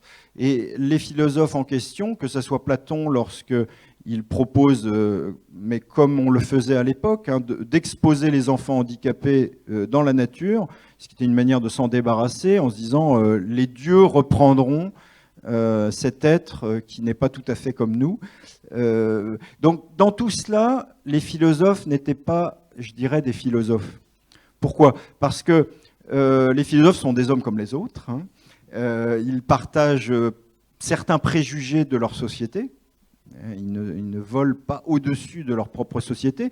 Alors en même temps, s'ils sont des philosophes reconnus dans l'histoire, c'est qu'ils ont apporté quelque chose de nouveau un regard nouveau, un univers de pensée radicalement autre, et c'est ce qui fait d'eux des philosophes. Mais ils ne sont pas grands sur tous les sujets. Hein. Vous avez des gens comme Schopenhauer ou comme Nietzsche qui sont de fiefs misogynes et qui ont des séries de phrases très désagréables sur les femmes. On ne va pas se dire que ce sont des grands philosophes à travers ces phrases-là. Donc on peut en rire, hein, on peut faire des florilèges sur les phrases misogynes de Nietzsche ou de Schopenhauer, mais ça n'en fait pas de grands philosophes. Pour autant, Nietzsche et Schopenhauer sont de grands philosophes, mais sur d'autres sujets. Et donc sur le handicap, la philosophie en a peu parlé. Donc j'ai essayé de réfléchir là-dessus. D'une part, je me suis rendu compte que le concept de handicap est lui-même un concept étrange, parce que il n'y a pas de rapport, ou en tout cas dans le passé, on ne faisait pas de rapport entre ce qu'on appelait un fou et ce qu'on appelait un estropié. Ça n'avait rien à voir. Or, le concept de handicap au XXe siècle fait se rejoindre des types de déficiences qui sont disparates, très variés. Donc c'est un avantage, mais c'est un avantage, je dirais, pour l'implication sociale, pour le combat social, hein, pour les organisations, les associations de parents, ça donne plus de puissance à se lier ensemble. Ensuite, ça peut aussi avoir des inconvénients, parce que les handicaps sont tous différents, donc ne donnent pas lieu au même type de problème. Et quand on agrège l'ensemble, on peut très vite en venir, si on parle du handicap en général, à dire des bêtises sur telle ou telle chose. Alors par exemple, pour le milieu du travail, les ESAT en France, ce sont des institutions qui stabilisent, qui rassurent, qui permettent un travail à des personnes qui, dans le milieu ordinaire, auraient du mal à trouver leur place. L'ONU a une politique très forte pour dire qu'il faut supprimer les institutions, désinstitutionnaliser, sous-entendant que l'institution est le plus grand des maux. L'institution, ça serait enfermer les personnes handicapées, les isoler, et donc il faut supprimer, rayer de la carte toutes les institutions. Donc l'idée peut être bonne, et d'ailleurs vous avez des personnes handicapées à l'ONU qui promeuvent cette politique. Mais il faut s'interroger sur le type de handicap qui sont les leurs. Parce que si vous êtes un handicapé psychique qui a ressenti comme un emprisonnement d'être institutionnalisé et qui se sent enfin libre et qui revendique cette liberté-là, il va avoir tendance à le projeter sur tous les types de handicap et à dire « faut désinstitutionnaliser, moi je suis handicapé et je sais que je n'ai pas été libre dans ma vie à cause de ça, supprimons les institutions ». Sauf que pour certains types de handicap, ça ne marche pas très bien et on va se mettre à avoir une politique qui sera idéologique. Alors c'est compliqué parce que si on s'habitue à ce que les personnes ne puissent pas travailler dans le milieu ordinaire, c'est vrai qu'elles ne le font jamais. Donc il faut pouvoir mettre des ponts et je pense que la semaine qui s'est écoulée et puis vos différentes institutions, le PRIT, etc., ont comme stratégie d'essayer de mettre de la mobilité. C'est ce qu'il faut faire. Mais vous voyez que le discours purement idéologique peut tomber à côté parce qu'on fait comme si le handicap c'était un concept unifié, alors que dans le détail, il faut voir ce qui fonctionne et ce qui ne fonctionne pas. Donc il faudrait peut-être être plus pragmatique. Je me suis un peu éloigné par rapport à la question de départ. Mais... Merci en tout cas pour votre réponse. On va essayer d'aller voir du côté de la chaîne numérique du PRITH justement et du chat, et si on a quelques questions à soumettre à notre philosophe. Alors oui, donc une question qui nous vient des réseaux sociaux. Comment pourrions-nous faire preuve d'empathie sans tomber pour autant dans l'empathie égocentrée ? Bonne question. Il faut écouter les personnes, il faut les écouter, il faut parler. Il faut parler, écouter. Donc c'est aussi le fait de vivre avec des personnes handicapées qui vous amène à prendre conscience davantage de ce qui les intéresse véritablement, de ce qui fait partie réellement de leurs besoins. L'empathie égocentrée, elle apparaît quand on garde avec le handicap une distance de sécurité, une distance comment dire, qui est un petit peu, qui est un peu celle de la compassion éventuellement. La compassion, c'est une manière de vouloir du bien aux gens, mais il y a une certaine distance malgré tout qui s'institue. Donc pour ne pas tomber dans l'empathie égocentrée, il faut écouter, il faut partager la vie des autres. Est-ce qu'éventuellement dans la salle, il y aurait des réactions, des questions Alors on se retourne du côté... Oui. Alors quelques questions. Donc c'est finalement ce que vous dites, c'est que le handicap est une richesse. Une richesse, ça crée de la richesse économique, ça crée des emplois, ça crée tout ça. Et c'est aussi une richesse humaine parce que c'est l'occasion de réfléchir aussi à notre relation à l'autre. Donc ma question, c'est celle-là. Est-ce qu'on peut dire voilà, que la société avance et que le handicap est devenu une richesse pour notre société ? Alors oui, en même temps, là aussi, je me méfie de tous les mantras, hein, tout comme société inclusive, comment dire, les formules comme le handicap est une richesse, c'est bien, mais la personne handicapée, elle est comme nous. Donc nous sommes tous des richesses. Donc le handicap ne fait rien à l'affaire.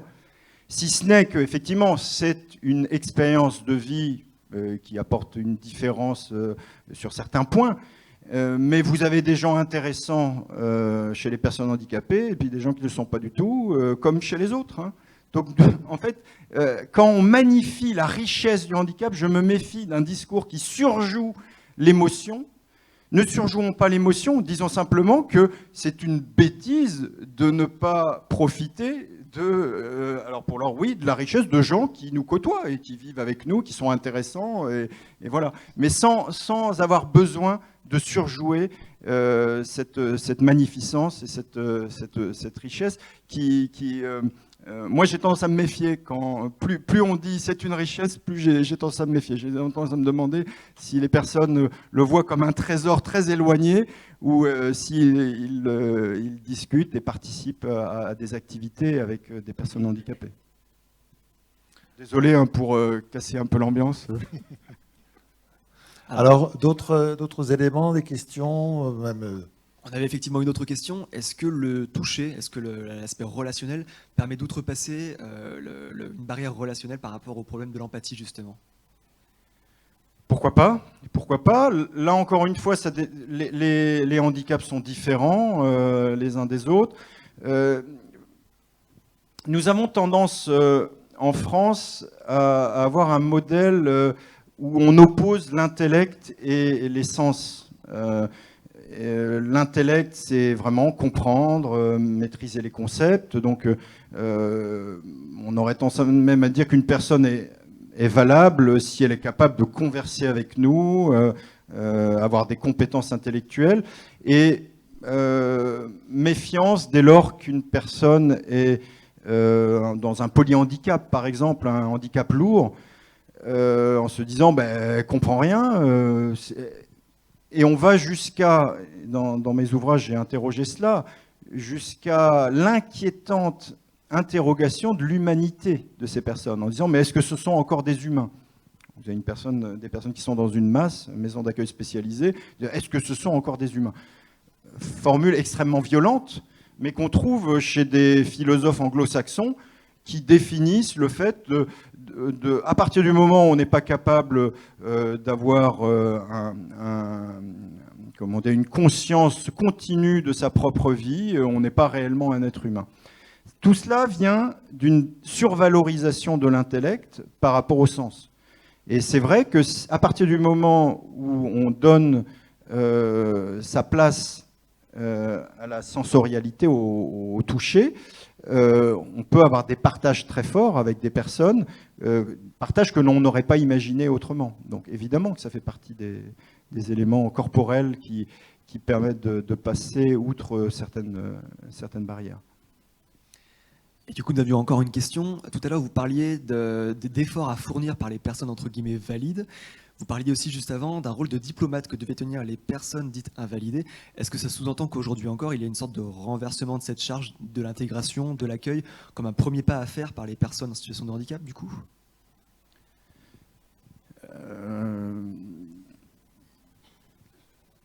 Le handicap, tant qu'il ne fait pas partie de votre univers de vie courant, effraie. C'est un fait, hein, et on peut tourner autour du pot. Une personne qui a un corps différent d'une autre ou différent de ceux qu'on côtoie d'habitude, ça nous fait peur. Ça nous fait peur. Donc cette angoisse-là, et qui est millénaire, elle crée, comment dire, l'inquiétude, une inquiétude dans les groupes d'enfants chez les enfants, dans les petites classes. C'est simplement, voilà, le bannissement. Si on est différent des autres, ben on se retrouve tout seul et le reste de la classe fait autre chose et va surtout pas avec nous. Donc c'est cette peur-là qui est assez, comment dire, je disais millénaire, et que nous continuons à porter en nous tant qu'il n'y a pas des moyens de briser la glace. Et les moyens de briser la glace, je parlais de l'école. On a eu un candidat à l'élection présidentielle qui, fort heureusement, a fait un résultat qui ne lui a pas permis de vouloir faire trop le malin, mais qui avait tendance à dire que c'était un mauvais coup fait aux enfants valides que de leur imposer des enfants handicapés dans leur classe. Donc ce sinistre personnage a un peu répété ce discours, et puis après c'est un peu pris les pieds dans le tapis et un peu revenu en arrière en disant « Ouh, je vais perdre des voix ». Toujours est-il que si en classe vous rencontrez... Alors, pour mon expérience, je fais partie de ces générations de scientifiques qui mourront et qui laisseront place aux nouvelles théories. Parce que dans ma scolarité, je n'ai jamais eu d'enfant handicapé à côté de moi, ou dans ma classe, à part quand j'étais en CE2, il y avait un nain dans ma classe, et j'étais arrivé en cours d'année dans cette classe, et le maître m'a tout de suite assis à côté de ce nain. En plus, il avait un prénom que je trouvais étonnant, il s'appelait Amédée, le nain Amédée. J'avais vu des nains, mais dans les films de KPDP, voilà, le bossu, des choses comme ça. Bon, on peut... Et là, il était à côté de moi. J'étais effrayé, absolument effrayé. Au bout d'une semaine, 2 semaines, on jouait au ballon dans la cour récréation. C'est lui qui avait le meilleur ballon de la classe, donc on était très contents dès qu'il arrivait avec son ballon. On jouait avec lui. C'était devenu une évidence. Donc la vitre la paroi de verre se brise quand ça devient une évidence. C'est cette évidence qu'il nous faut sans cesse redécouvrir, et on n'est jamais indemne d'une angoisse, d'une peur par rapport à un type de handicap, une personne autiste qui a des mouvements un petit peu violents, des phrasés un peu violents. Donc il y a une acclimatation, et l'acclimatation fait diminuer la peur et diminuer le processus de bannissement. Et donc, c'est quelque chose de progressif.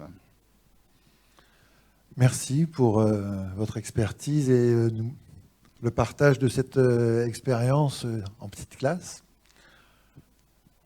On a terminé. Eh bien, je vais vous inviter, si vous le souhaitez, à poursuivre cette conversation avec Bertrand Cantin, avec l'équipe du film, avec Louis par exemple aussi, avec les structures qui sont représentées ici. On va continuer à discuter ensemble et autour d'un petit apéritif dînatoire. Je vais prendre congé de ceux et celles qui nous suivent sur la chaîne numérique du PRITH.